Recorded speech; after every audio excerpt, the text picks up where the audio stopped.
सह्याद्रीच्या कुशीतून एक हिरा चमकला. सह्याद्रीच्या कुशीतून एक हिरा चमकला, भगवा टीका चंदनाचा शिवनेरीवर प्रकटला. हातात घेऊन तलवार शत्रूवर गरजला, महाराष्ट्रात असा एक राजा होऊन गेला. श्रोते हो, छत्रपती शिवाजी महाराज म्हटले की आपल्या सर्वांच्याच मनात प्रचंड अभिमान, आदर आणि उत्साह तयार होतो. कठीण प्रसंगातून त्यांनी स्वराज्याची स्थापना केली. स्वराज्य निर्माण करत असताना त्यांना कोणत्या कठीण प्रसंगांना सामोरे जावे लागले असेल, कोणती आव्हानं झेलावी लागली असेल, याची कल्पना करणे देखील अवघड आहे. परंतु त्यातूनच ते रयतेचे राजे झाले आणि आज आपण त्यांच्या याच प्रवासाविषयी जाणून घेणार आहोत. परंतु तत्पूर्वी शिवाजी महाराजांची माहिती आणि महती त्यांनी देशोविदेशात पोहोचवली, तर शिवशाहीर बाबासाहेब पुरंदरेंना आदरांजली वाहून आपण आपल्या कार्यक्रमाची सुरुवात करूया.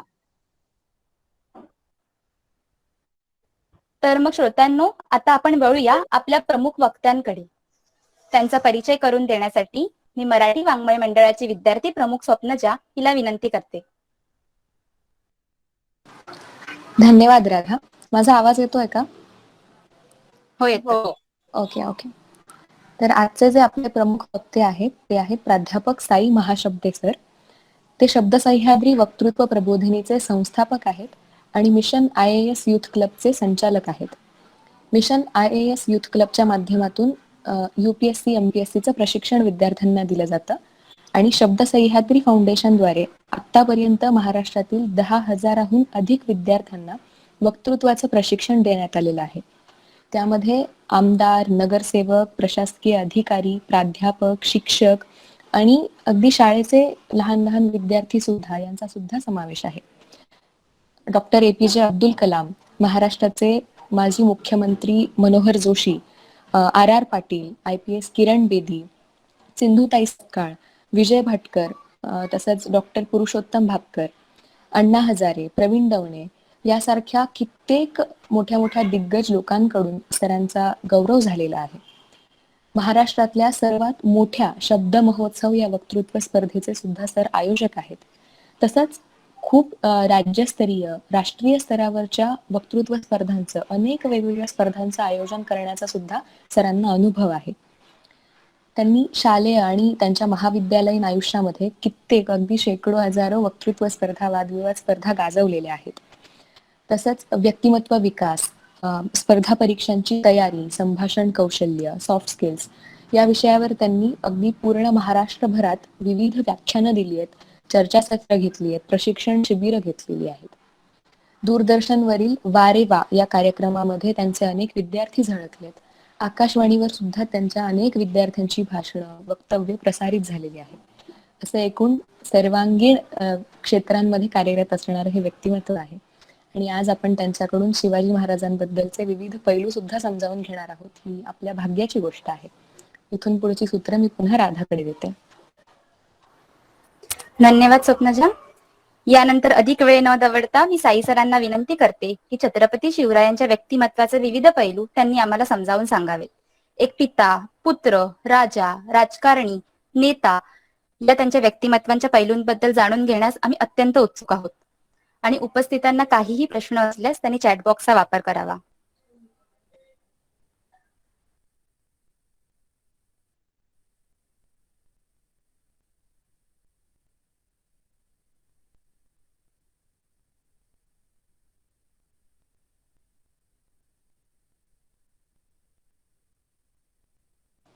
साई सर, तुम्हाला आमचा आवाज येतोय ना? येस. मला एकदा जस्ट एका मिनिटासाठी मी थोडा लेट झालो होतो, मला कॉल आला होता. तर मला एकदा परत एकदा सांगता का आपण कुठपर्यंत आलोय? तर आतापर्यंत आम्ही तुमचा परिचय करून दिलेला आहे आणि राधानी आत्ताच तुम्हाला सुरुवात करण्याची विनंती पण केली. ओके.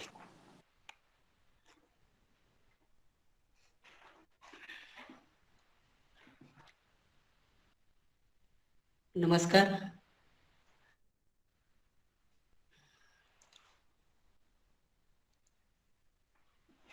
आजचं जे सेशन आहे, या सेशनच्या सुरुवातीलाच ज्यांनी शिवाजी महाराजांची कथा, ज्यांनी शिवाजी महाराजांचं गुणगान, ज्यांनी शिवाजी महाराजांची प्रेरणा संपूर्ण महाराष्ट्रात, भारतात आणि जगापर्यंत पोहोचवली अशा शिवशाहीर बाबासाहेब पुरंदरे यांना सर्वप्रथम आदरांजली, श्रद्धांजली अर्पण करून आज आपण आपल्या राजा छत्रपती शिवाजी महाराज समजून घेताना या विषयाची सुरुवात करूया. सगळ्यात आधी जय हिंद महाविद्यालय मुंबई या महाविद्यालयाचं मराठी वाङ्मय मंडळ, या वाङ्मय मंडळाच्या शीतल वेर्णेकर मॅडम, या वाङ्मय मंडळाचे सदस्य स्वप्नजा, राधिका आणि तुम्ही सगळे तरुण विद्यार्थी, या सगळ्यांना मी धन्यवाद देईल की छत्रपती शिवाजी महाराज या विषयावरती मला या तरुण मुलांशी बोलण्याची संधी या निमित्ताने मिळते.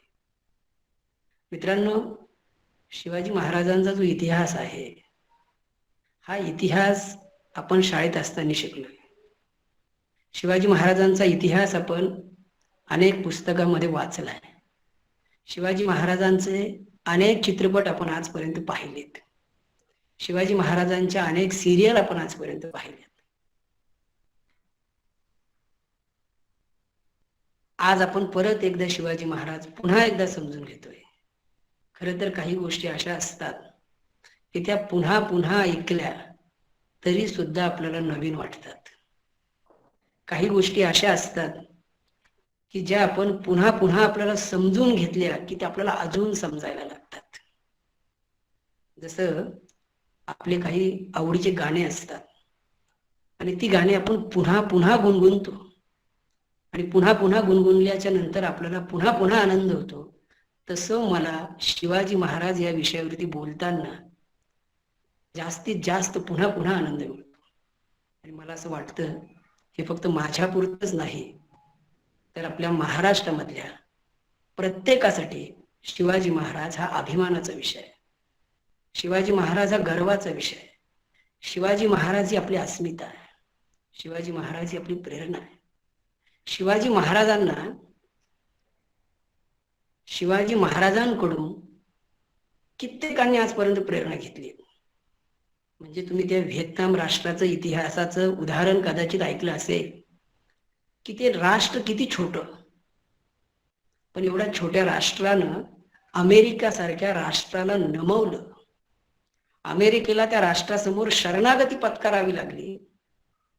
यावेळेस त्या राष्ट्राध्यक्षांना विचारण्यात आलं की एवढा झुंजार लढा तुम्ही दिला कसा? तर त्यावेळेस त्या व्हिएतनामचे राष्ट्राध्यक्ष असं सांगतात की मी शिवाजीचा इतिहास समजून घेतला होता म्हणून हा लढा आम्हाला देता आला. मित्रांनो, आपण सुद्धा शिवरायांचा हा लढा समजून घेणं गरजेचं आहे. स्वतंत्र लढ्यामध्ये ज्या ज्या लोकांनी प्राणाची आहुती दिली, स्वतंत्र लढ्यामध्ये ज्या ज्या लोकांनी संपूर्ण आयुष्य झोकून दिलं, त्या लोकांचा आदर्श जर कोण होता तर तो आदर्श आणि ती प्रेरणा ती पण होती छत्रपती शिवाजी महाराज. म्हणजे आपण बघितलंय की नेताजी सुभाषचंद्र बोस हे ब्रिटिशांच्या नजर कैदेत अडकले होते आणि आता त्यांना तिथून निसटायचं होतं, तिथून त्यांना सुटका करून घ्यायची होती. प्रसंग कठीण होता. त्या कठीण प्रसंगामध्ये नेताजी सुभाषचंद्र बोस हे ब्रिटिशांच्या तावडीतून निसटले कारण त्यांच्या समोर आदर्श होता राजा छत्रपती शिवाजी. आणि शिवाजी महाराज सुद्धा अशाच पद्धतीनं औरंगजेबच्या तावडीत सापडले होते. स्वातंत्र्यवीर सावरकरांनी वयाच्या 14व्या वर्षीच शिवाजी महाराजांवरती आरती लिहिली होती. लोकमान्य टिळक, महात्मा फुले, भगतसिंग अशी कितीतरी उदाहरणं देता येईल. म्हणजे स्वतंत्र लढा संपूर्ण देशाचा होता, पण त्या संपूर्ण देशाच्या स्वतंत्र लढ्याचं प्रेरणास्थान जे होतं ते राजा छत्रपती शिवाजी होते.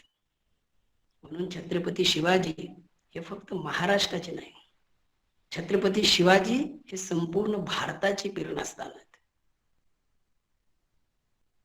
शिवाजी महाराजांकडून प्रत्येक जण प्रेरणा घेऊ शकतं. शिवाजी हा एक मंत्र आहे. म्हणून शिवाजी महाराजांवरती आजपर्यंत प्रचंड लिखाण झाले आणि शिवाजी महाराज आपण पुन्हा पुन्हा समजून घेतोय. खरं तर तुम्हा या सगळ्या तरुण मुलांशी बोलत असताना मला एक गोष्ट इथं आवर्जून सांगायची आहे की शिवाजी महाराज समजून घ्यायचं वय जर कोणतं असेल ना, तर ते वय हेच आहे ज्या वयात तुम्ही आहात.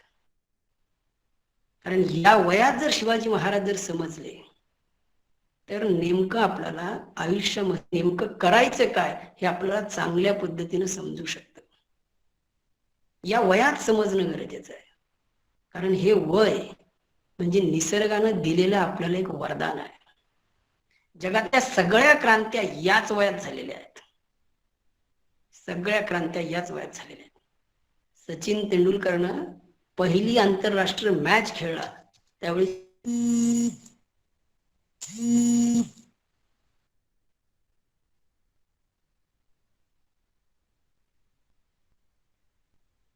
सचिन तेंडुलकर पहिली आंतरराष्ट्रीय मॅच खेळला त्यावेळेस त्याचं वय होतं 16 वर्ष.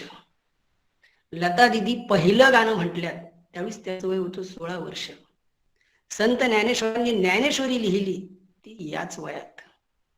जगातले सगळे पराक्रम याच वयात झालेले आहेत. आणि म्हणून याच वयामध्ये आपण वीरांचे पवाडे गायले पाहिजे, समजून घेतले पाहिजे. शूरांच्या कथा ऐकण्यासाठी सुद्धा आपण शूर असणं गरजेचं असतं. ज्यावेळेस आपण शूर गोष्टी ऐकतो ना त्यावेळेस आपण शूर होतो. ज्यावेळेस आपण भीतीच्या गोष्टी ऐकतो ना त्यावेळेस आपण भित्री होतो.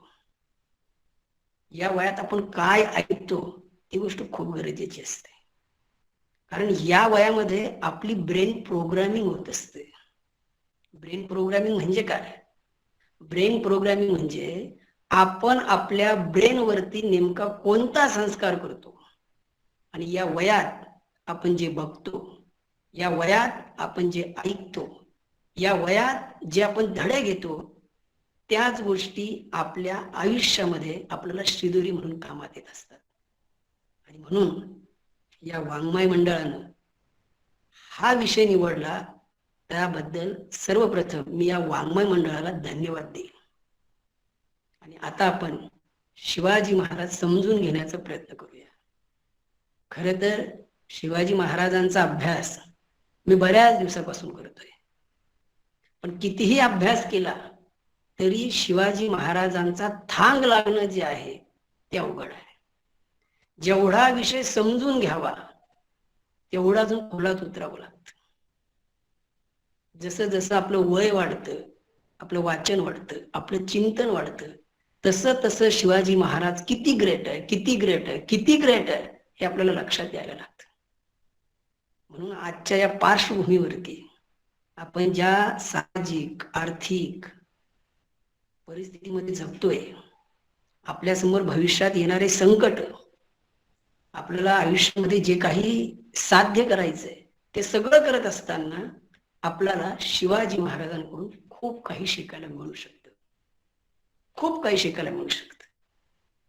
खरं तर शिवाजी महाराजांचा इतिहास, त्यांचा जन्म, त्यांचा राज्याभिषेक, त्यांनी केलेल्या लढाया, त्यांचा मृत्यू, त्यांच्या मृत्यूनंतरचा इतिहास, शिवाजी महाराजांच्या जन्माआधीचा इतिहास, हा सगळा तुम्हाला माहीत असेल, माहीत असलाही पाहिजे.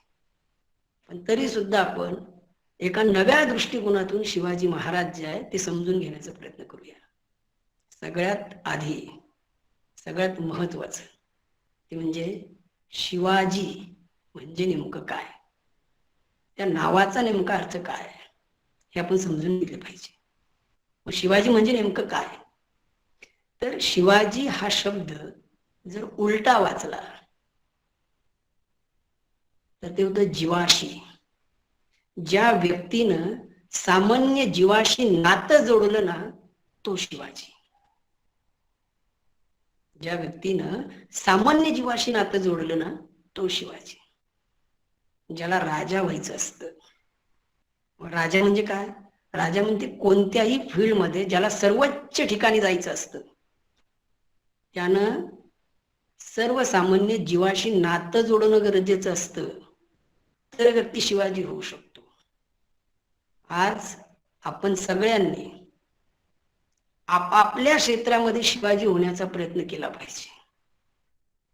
म्हणजेच शिवाजी म्हणजे काय, तर शिवाजी म्हणजे प्रत्येक क्षेत्रातलं सर्वोच्च असं पद म्हणजे शिवाजी. शिवाजी म्हणजे फक्त नाव नाही, शिवाजी हा मंत्र आहे. शिवाजी म्हणजे सर्वोच्च असं पद आहे. मराठी भाषेतला शिवाजी कोण, क्रिकेट मधला शिवाजी कोण, राजकारणातला शिवाजी कोण, सामाजिक कार्यातला शिवाजी कोण, तर त्या त्या क्षेत्रामध्ये जो टॉप मोस्ट पोहोचला ना, तो शिवाजी. शिवाजी म्हणजे सर्वोच्चता, आणि ती सर्वोच्चता जी आहे तिथपर्यंत आपल्याला पोहोचायचं आहे. आणि आपण ते पोहोचू शकतो त्याच्यासाठी आपल्या समोर आपलं नशीब किंवा आपल्या समोर प्रेरणा म्हणून आपल्या मातीतला माणूस आहे, आणि त्या माणसाचं नाव म्हणजे शिवाजी आहे. शिवाजी महाराजांनी जे काही कार्य आपल्या समोर उभं केलंय, ते सगळं कार्य उभं करत असताना त्यांच्या समोरची परिस्थिती काय होती, त्या परिस्थितीमधली जी आव्हानं आहेत, ती आव्हानं त्यांनी कशा पद्धतीनं त्याच्यावरती मात केली, हा सगळा चित्त थरारक इतिहास आहे. म्हणून शिवाजी महाराजांच्या प्रत्येक गोष्टीतून प्रेरणा मिळते. म्हणजे आतापर्यंत असं म्हटलं जायचं की भारतीय संस्कृतीमध्ये मुख्य असे दोन आधारस्तंभ आहेत. एक आहे राम आणि दुसरा आहे कृष्ण. त्याला जोडून आपल्याला आता असं सांगावं लागेल की तिसरा स्तंभ म्हणजे राजा शिवाजी.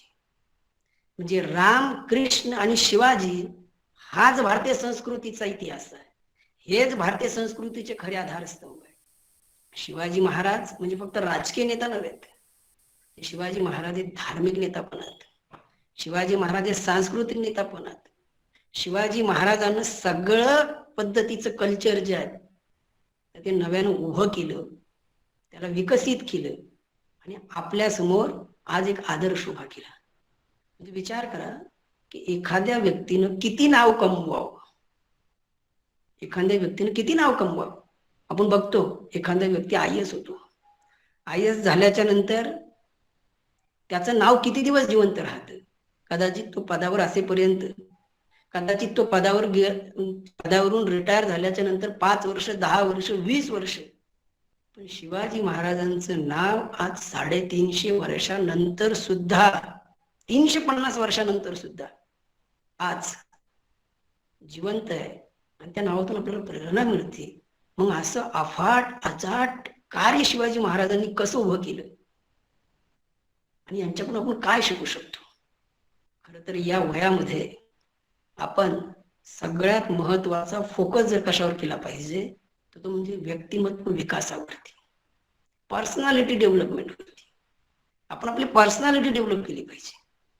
पर्सनॅलिटी डेव्हलप जर करायची असेल तर आपल्या समोर सर्वात टॉप उदाहरण जर कोणतं असेल तर ते म्हणजे शिवाजी महाराज.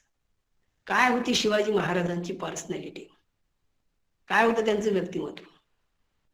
व्यक्तिमत्व म्हणजे दिसणं का, होय दिसणं तर आहे, पण दिसण्यासोबत असणं पण आहे.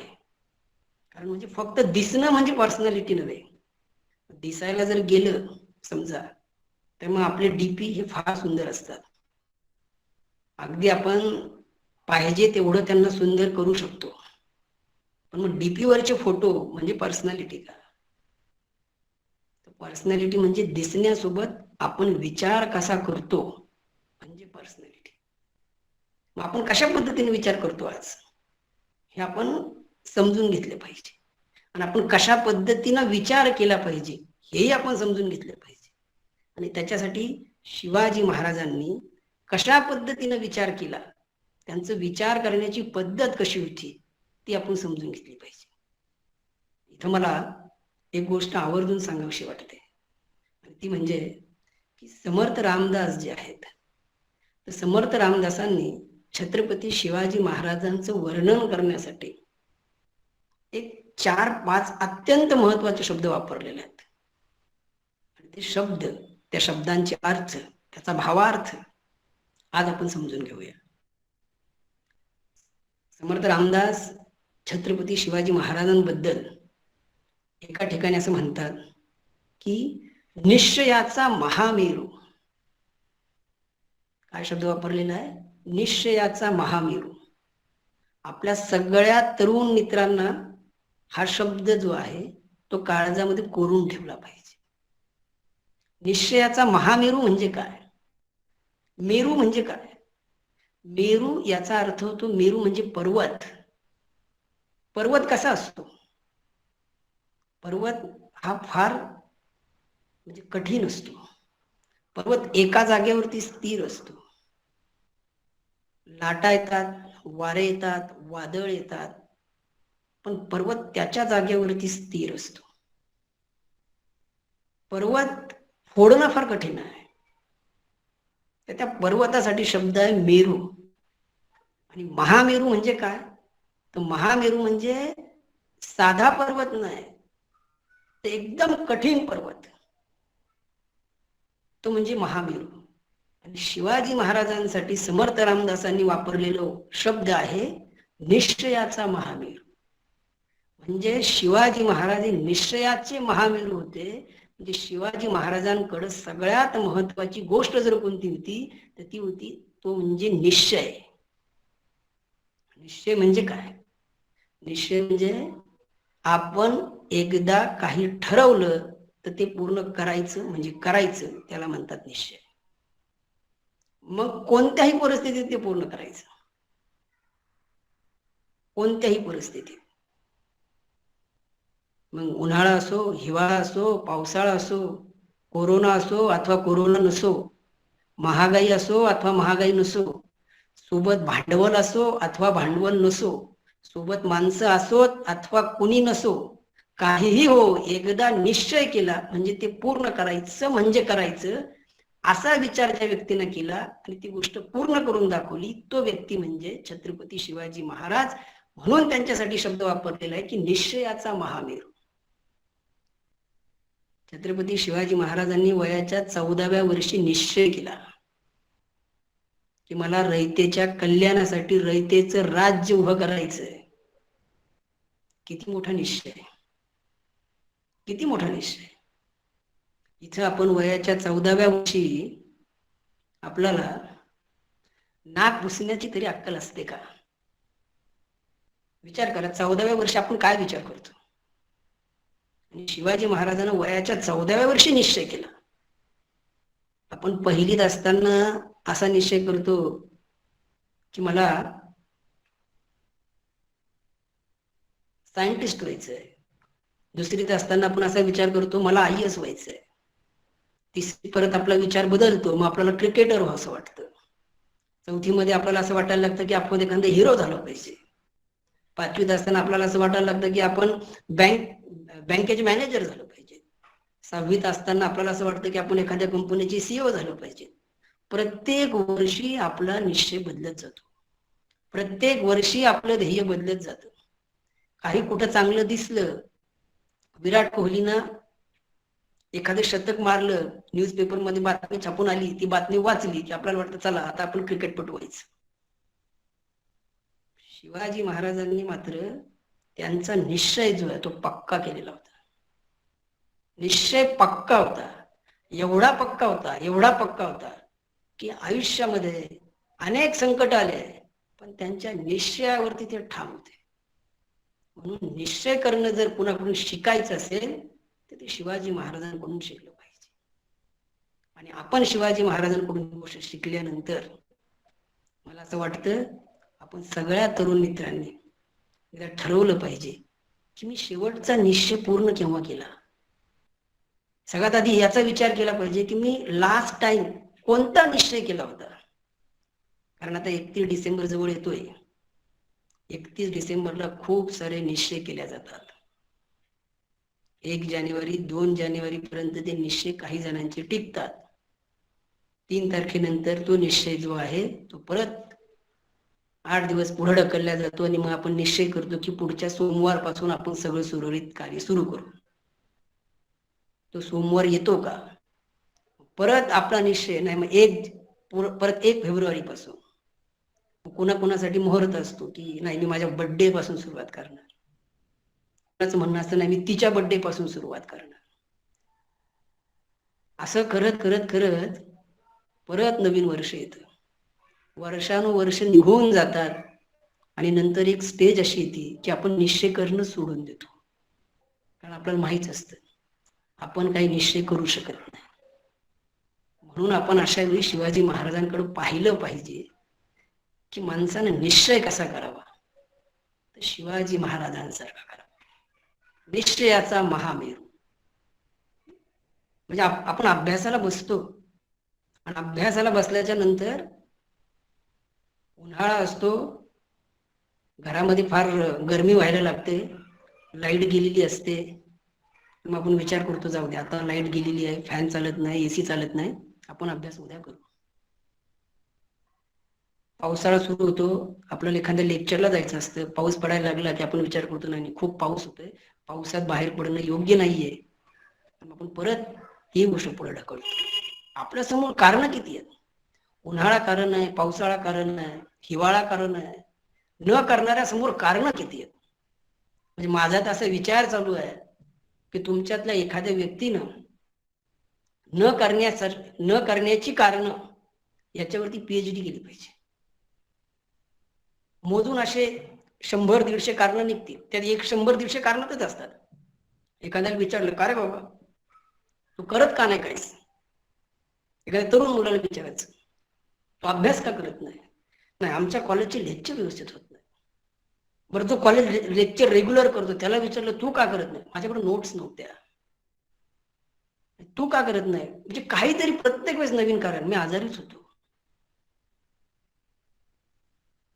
कारण देणारी माणसं जी आहेत त्या माणसांनी खरंच शिवाजी महाराजांच्या चरित्राचा अभ्यास केला पाहिजे आणि निश्चयाचा महामेरू कशाला म्हणतात ते समजून घेतले पाहिजे. शिवाजी महाराज म्हणजे निश्चयाचा महामेरू. काय समर्पक शब्द वापरलेला आहे. म्हणून माझी अशी इच्छा आहे की हे लेक्चर झाल्याच्या नंतर तुम्ही तुमच्या आयुष्यातला एक तरी निश्चय लिहून काढला पाहिजे की हा माझा निश्चय आणि तुम्हाला पूर्ण करायचा आहे. काय असतं, मी आतापर्यंत बऱ्याच ठिकाणी भाषणाला गेलो, व्याख्यानाला गेलो, अनेकांची भाषणं ऐकली, व्याख्यानं ऐकलीत. त्याच्यातून माझ्या एक गोष्ट लक्षात आली. काय असतं की मी नेहमी सांगतो एक गोष्ट की पाऊस पडण्याचे विविध प्रकार आहेत. पाऊस पडण्याचे विविध प्रकार आहेत. पाऊस कशा कशा पद्धतीचा पडतो. कधी कधी पाऊस मुसळधार पडतो. कधी कधी पाऊस काय म्हणतात लईमध्ये पडतो. कधी कधी पाऊस कमी पडतो. कधी कधी टिप टिप पाऊस पडतो. असे पाऊस पडण्याचे अनेक प्रकार आहेत. पण शेतकऱ्याला जर विचारलं की तुला कोणता पाऊस आवडतो, तर तो शेतकरी सांगतो मला भीज पाऊस आवडतो. भीज पाऊस म्हणजे काय. भीज पाऊस हा मुसळधार नसतो. भीज पाऊस हा हळूहळू पडणारा असतो, पण तो मातीमध्ये रुजणारा असतो. तो मातीत रुजतो त्याच्यामुळे जमिनीला फायदा होतो, शेतीला फायदा होतो आणि तिथं पीक चांगलं येतं. तर हा भीज पाऊस महत्वाचा आहे. तशा पद्धतीनं तुमच्याशी बोलत असताना मी विचार करतोय की शिवाजी महाराजांवरती बोलत असताना मग छत्रपती शिवाजी महाराज म्हणजे काय इथपासून असं जर एकदा बोलणं चालू केलं तर ते मुसळधार पाऊस जसा पडतो तसं एखादं चांगलं व्याख्यान होऊ शकतं. पण मग तसं चांगलं व्याख्यान झाल्यापेक्षा आपला हा संवाद भीज पावसासारखा पडावा, तुमच्या हृदयापर्यंत काहीतरी पोहोचावं आणि तुम्ही त्यातून काहीतरी निश्चय करावा, म्हणजे खऱ्या अर्थानं आजचा संवाद हा पूर्ण होईल. म्हणून मला तुम्हाला सांगायचंही आहे, प्रॅक्टिकली तुमच्याशी बोलायचंय की शिवाजी महाराज म्हणजे निश्चयाचा महामेरू. तर आपण शिवाजी महाराजांकडून ही प्रेरणा घ्यावी आणि आयुष्यामध्ये काही निश्चय करावेत. एक जरी निश्चय तुम्ही केला, तुम्ही रोज सकाळी लवकर उठेल, रेग्युलर व्यायाम करेल, तरी खूप मोठी गोष्ट आहे. शिवाजी महाराजांनी केलेला निश्चय तर फार मोठा होता. त्यांनी निश्चय केला होता की मला रयतेसाठी स्वराज्याची स्थापना करायची आहे. रयतेसाठी. समर्थ रामदासांनी शिवाजी महाराजांसाठी जो दुसरा शब्द वापरलेला आहे, पहिला आहे निश्चयाचा महामेरू, आणि दुसरा जो शब्द आहे तो शब्द आहे बहुत जनासी आधारू. बहुत म्हणजे खूप लोक, जन म्हणजे जनता, बहुत जनासी आधारू. शिवाजी महाराजांचा खूप लोकांना आधार होता. गोरगरिबांना आधार होता, शेतकऱ्यांना आधार होता, स्त्रियांना आधार होता, प्रत्येक काम प्रामाणिक करणाऱ्या माणसांना आधार होता, साधू संतांसाठी ते आधार होते, सज्जनांसाठी ते आधार होते. प्रत्येक माणसाला शिवाजी महाराजांचा आधार होता. अशा पद्धतीनं त्यांचं कार्य होतं. आपण आपल्या बाबतीत जर विचार केला तर आपण आधार ठरायच्या ऐवजी ह्या जमिनीवरचे भार आहोत की काय. कधी कधी आपल्या घरातले लोकही आपल्याला म्हणतात की तू घरच्यासाठी आता भार झालाय.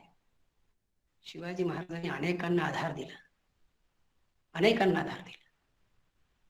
एवढा आधार दिला की आजही 350 वर्षानंतर महाराष्ट्रातलं राजकारण, त्या राजकारणात सत्तेत बसलेल्यांना सुद्धा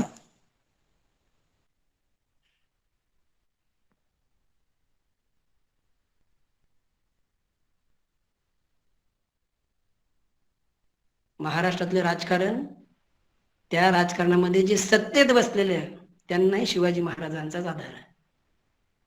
आणि जे विरोधक आहेत त्या विरोधकांना सुद्धा शिवाजी महाराजांचाच आधार आहे.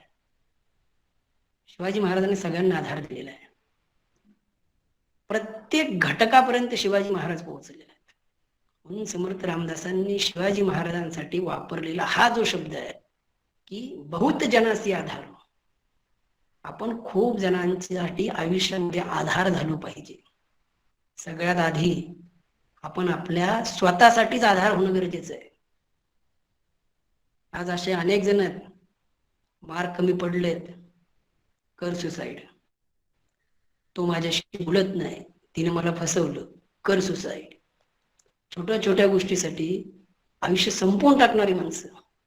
सगळ्यात आधी आपण स्वतःसाठी आधार होणं गरजेचं आहे. आपण आपल्या आई वडिलांसाठी आधार होणं गरजेचं आहे. आपण आपल्या मित्र परिवारासाठी आधार होणं गरजेचं आहे. आपण आपल्या देशासाठी आधार होणं गरजेचं आहे. त्याच्यासाठी आपल्याला निश्चय करणं गरजेचं आहे की मी आयुष्यामध्ये काहीतरी कर्तृत्व करून दाखवेल. शिवाजी महाराज फार मोठी प्रेरणा आहे. समर्थ रामदासांनी शिवाजी महाराजांसाठी तिसरा शब्द वापरलेला आहे. तो शब्द आहे अखंड स्थितीचा निर्धारू. अखंड स्थितीचा निर्धारू म्हणजे काय? निर्धार म्हणजे काय? निर्धार या शब्दामध्ये धार आहे. जशी तलवारीला धार असते ना, तशी धार निर्धार या शब्दात आहे.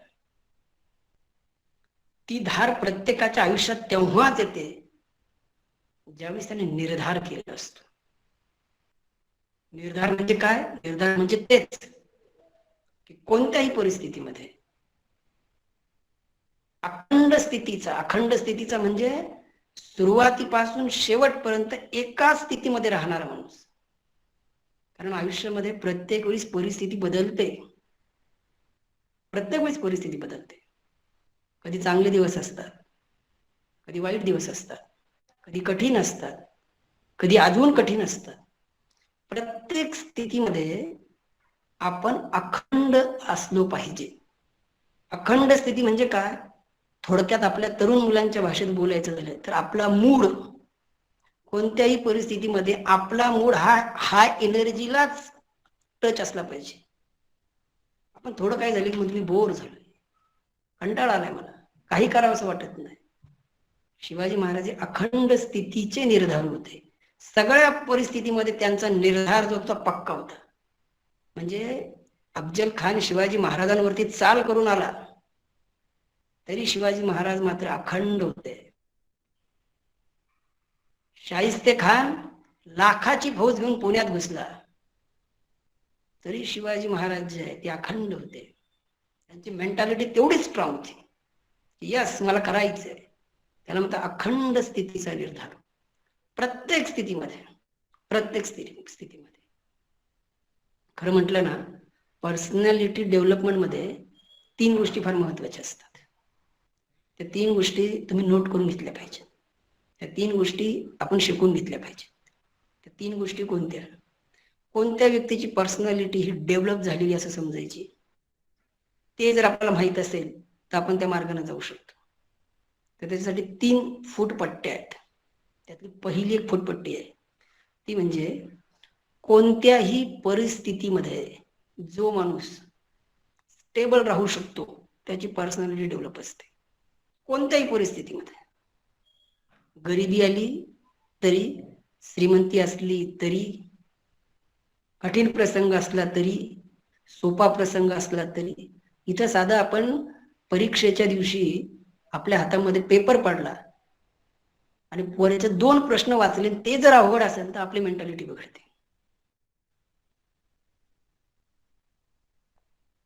कोणत्याही परिस्थितीमध्ये, म्हणजे आपण कोरोनाच्या काळामध्ये पाहिलं, लॉकडाऊन लागलं तर लोकांची मेंटॅलिटी बिघडली.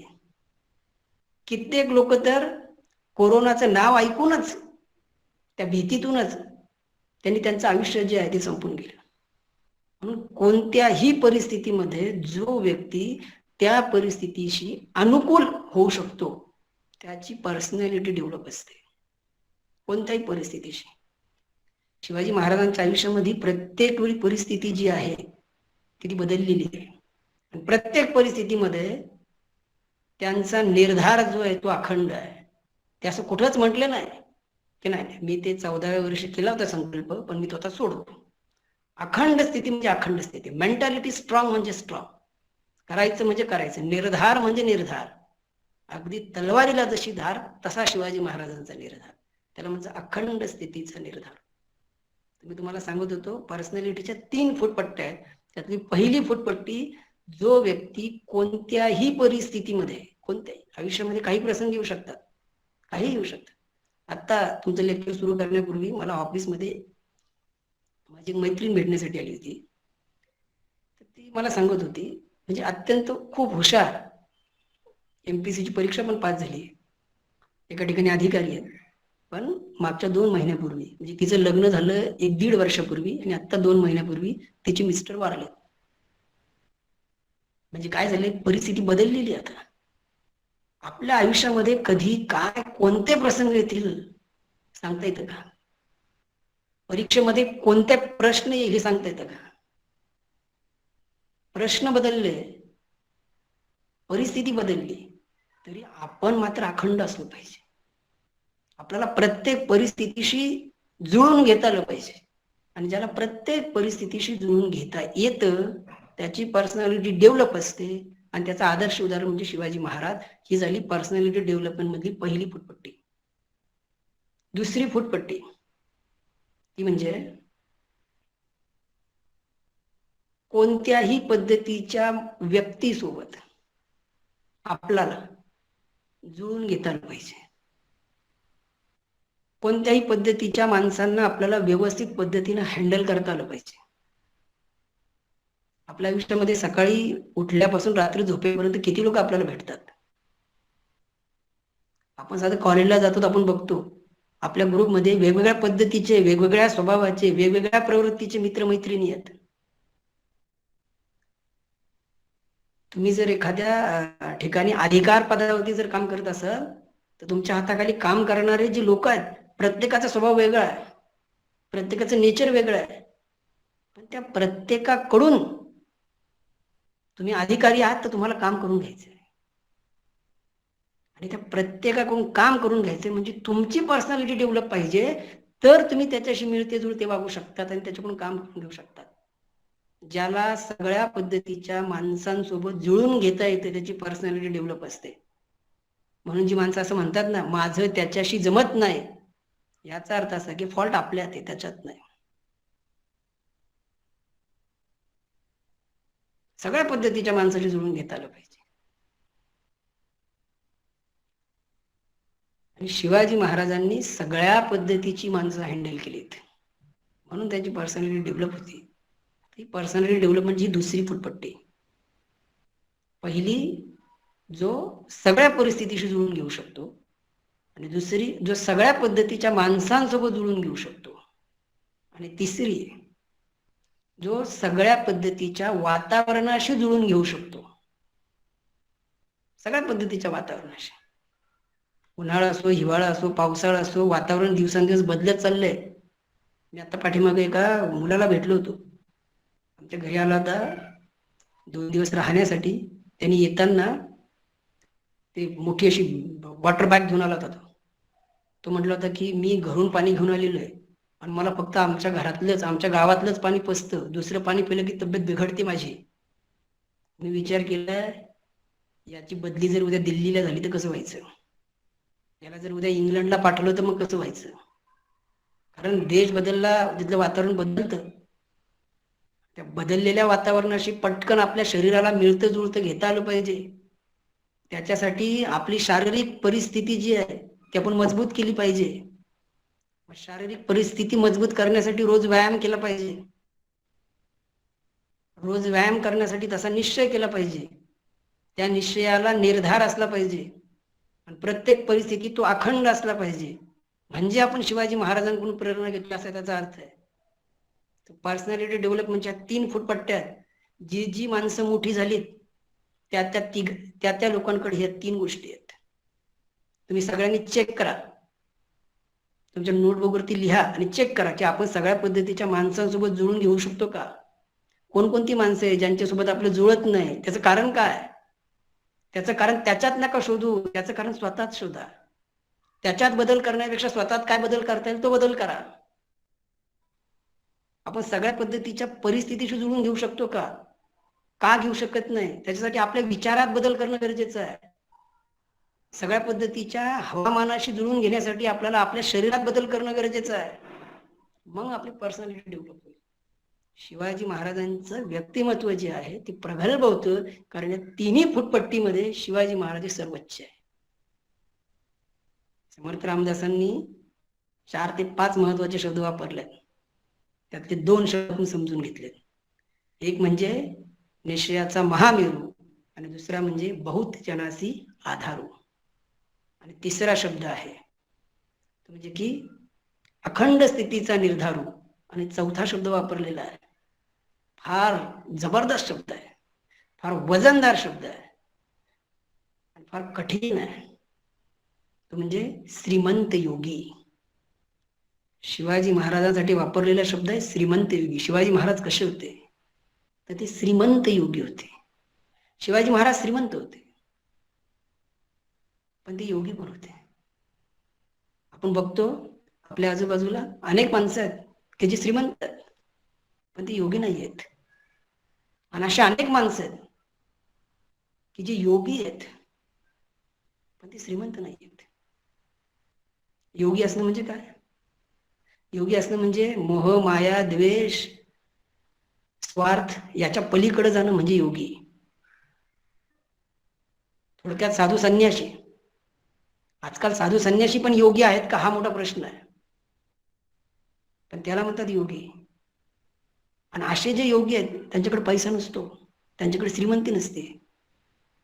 म्हणजे लोक श्रीमंत आहेत ते भोगी असतात, ते प्रत्येक गोष्टीचा उपभोग घेतात, एवढा घेतात की त्यातून विकृती तयार होते. पण शिवाजी महाराज हे श्रीमंत होते आणि त्याच्यासोबत ते योगी होते. म्हणजे त्यांच्याकडे असलेली सगळी संपत्ती, पण त्या संपत्तीचा त्यांनी स्वतःच्या स्वार्थासाठी उपभोग नाही घेतला.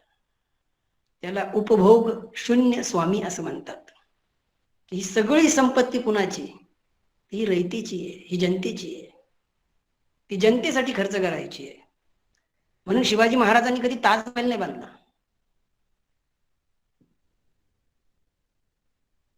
कारण शिवाजी महाराज हे श्रीमंत योगी होते. याच्यासाठी म्हणजे श्रीमंत योगी म्हणजे काय याचं जर उदाहरण द्यायचं झालं तर कमळाचं फुल हे त्याचं उदाहरण आहे. कमळाचं फुल कशात असतं तर कमळाचं फुल हे पाण्यात असतं. ते पाण्यात असतं पण त्याला पाण्याचा स्पर्श नसतो, ते भिजत नाही. म्हणजे श्रीमंतीत वावरायचं, पण श्रीमंती जी आहे तर ती श्रीमंती डोक्यात हवी होऊ द्यायची नाही, त्याला म्हणतात श्रीमंत योगी. आणि शिवाजी महाराज हे श्रीमंत योगी होते. म्हणजेच निश्चयाचा महामेरू, बहुत जनासी आधारू, अखंड स्थितीचा निर्धारू, श्रीमंत योगी. आणि शेवटचा शब्द म्हणजे जाणता राजा. शिवाजी महाराज हे राजा, पण कसे? जाणता राजा. शिवाजी महाराजांच्या आधी अनेक राजे झालेत, नंतर पण झालेत, पण जाणता राजा. जाणता राजा म्हणजे काय? ज्याला जाण आहे. जाण कशाला म्हणतात? आपल्याला समोरच्याला समजून सांगितलं तरी त्याला कळत नाही. न सांगता ज्याला वेदना कळते ना, त्याला म्हणतात जाणता. न सांगता सरकारकडे एवढे मोर्चे निघतात, त्या मोर्चांच्या वेदना काय आहेत या सरकारला अद्याप मोर्चा न काढता जर कळत असतील तर ते सरकार म्हणजे जाणतं. त्याच्यासाठी जाणीवा प्रगल्भ असाव्या लागतात. जाणीव म्हणजे काय?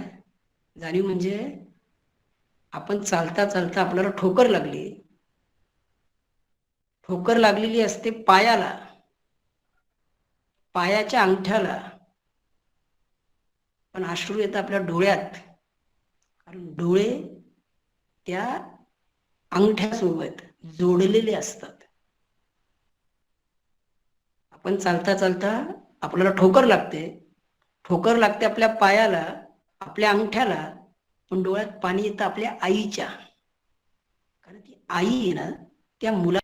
तसं शिवाजी महाराज जनतेसोबत जोडलेले होते, म्हणून जनतेच्या दुःखाची त्यांना जाणीव होती, म्हणून ते जाणता राजा. म्हणून शिवाजी महाराज सांगतात, शिवाजी महाराजांनी जे काही पत्र लिहिली त्या काळामध्ये, तर त्यामध्ये शिवाजी महाराज सांगतात की शेतकऱ्याच्या भाजीच्या देठाला सुद्धा हात लावू नका.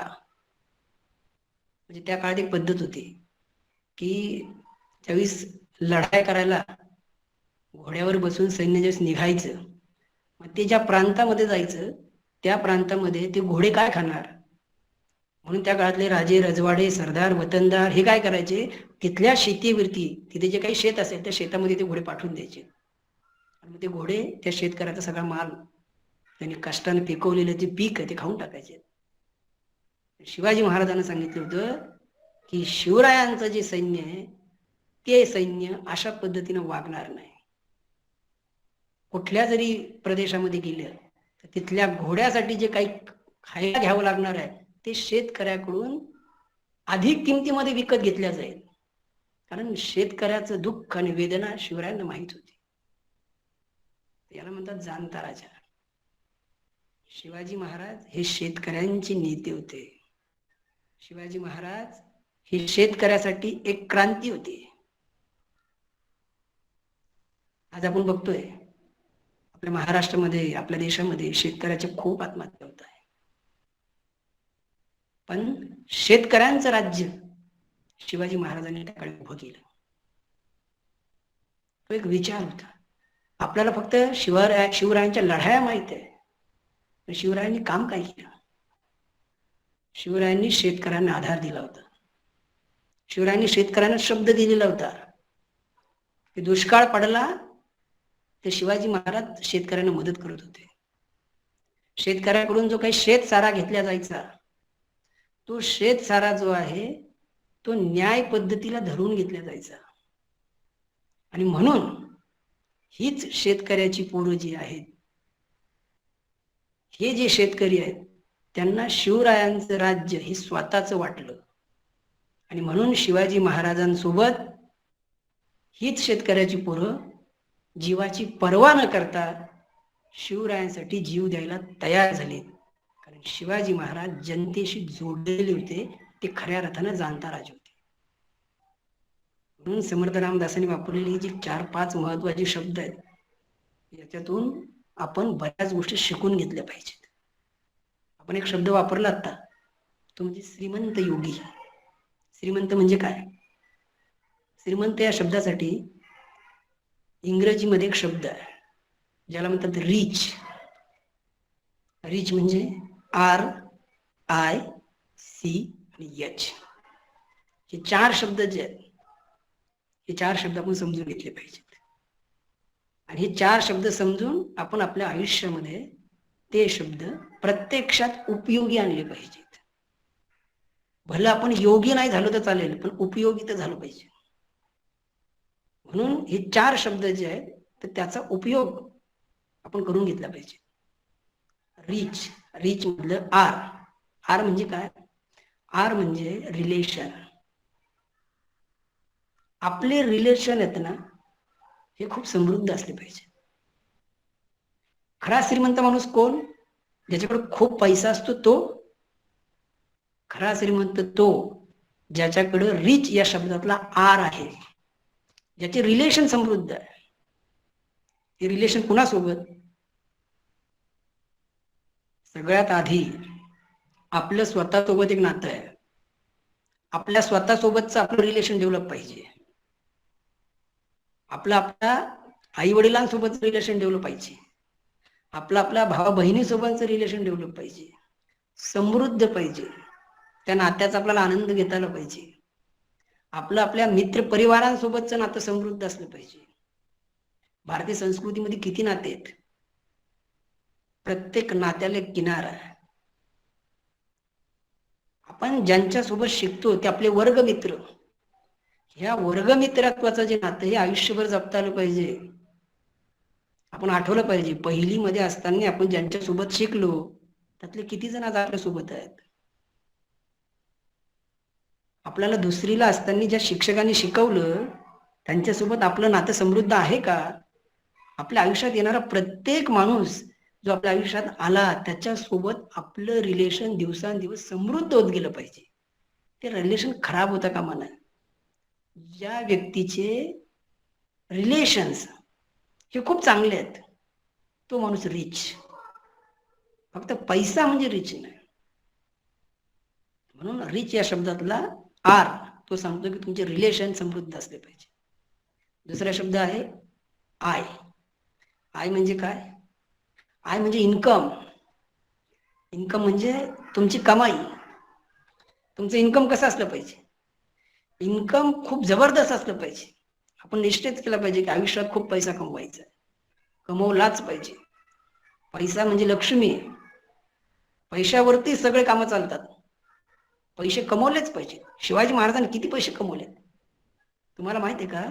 शिवाजी महाराजांनी ज्यावेळी स्वराज्य स्थापनेची शपथ घेतली होती त्यावेळी त्यांचं जे भांडवल होतं त्यांच्याकडे पैसे होते 36,000 रुपये.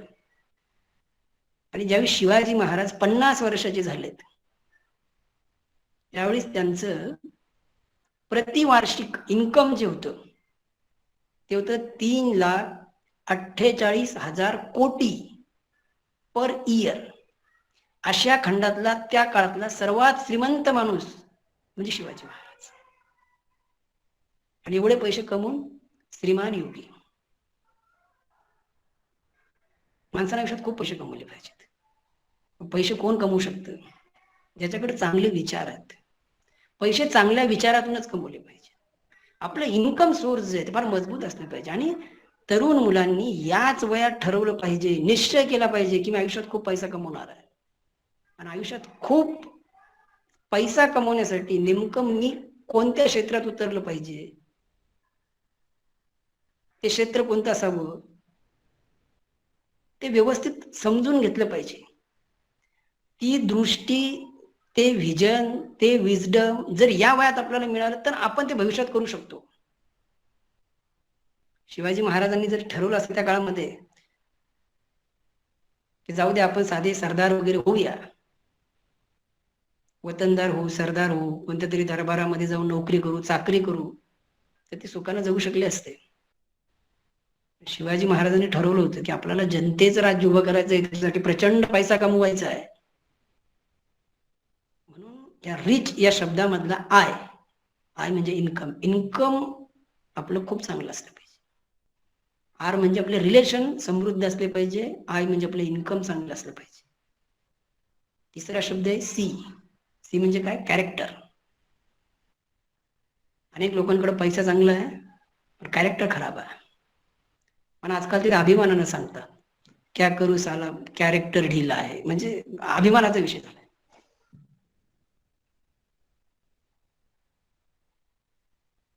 कॅरेक्टर ढिला असणं हे काही अभिमानाचा विषय असू शकतो का? कॅरेक्टर म्हणजे काय? चारित्र्य म्हणजे काय? एका शब्दात सांगायचं झालं तर आताच्या काळामध्ये, व्यावसायिक काळामध्ये आपण त्याच्यासाठी शब्द वापरू शकतो, तो म्हणजे ब्रँड. बघा, आपण कोणत्याही वस्तू विकत घेतो, त्या कशावर घेतो? ब्रँडवर विकत घेतो. आपण तो नाही, ते ब्रँड म्हणजे विश्वास. आपल्या नावावरचा विश्वास हा कायम जपला पाहिजे. आपण दिलेला शब्द हा पूर्णच केला पाहिजे. आपण आपली ड्युटी पूर्णच केली पाहिजे. त्याच्यातून तयार होतं आपलं कॅरेक्टर, त्याच्यातून तयार होतं आपलं चरित्र. आपलं नाव आल्याच्या नंतर तिथे शंका नाही आली पाहिजे, तिथे भीती नाही आली पाहिजे, तिथे फसवणूक नाही आली पाहिजे. आपलं नाव गेल्याच्या नंतर तिथे विश्वास आला पाहिजे. क्या बात आहे, यांचं नाव ना रे, तो माणूस खूप चांगला आहे. हे कॅरेक्टर. आणि हे कशातून तयार होतं? हे व्यवहारातून तयार होतं. आपण कशा पद्धतीनं आपले आर्थिक व्यवहार करतो, आपण लोकांशी कशा पद्धतीने वागतो, आपण लोकांना फसवतो का, याला म्हणायचं कॅरेक्टर. ज्या माणसानं स्वतःचं कॅरेक्टर जपलं तो माणूस श्रीमंत. ज्या माणसानं आयुष्यात भरपूर पैसा कमवला तो माणूस श्रीमंत.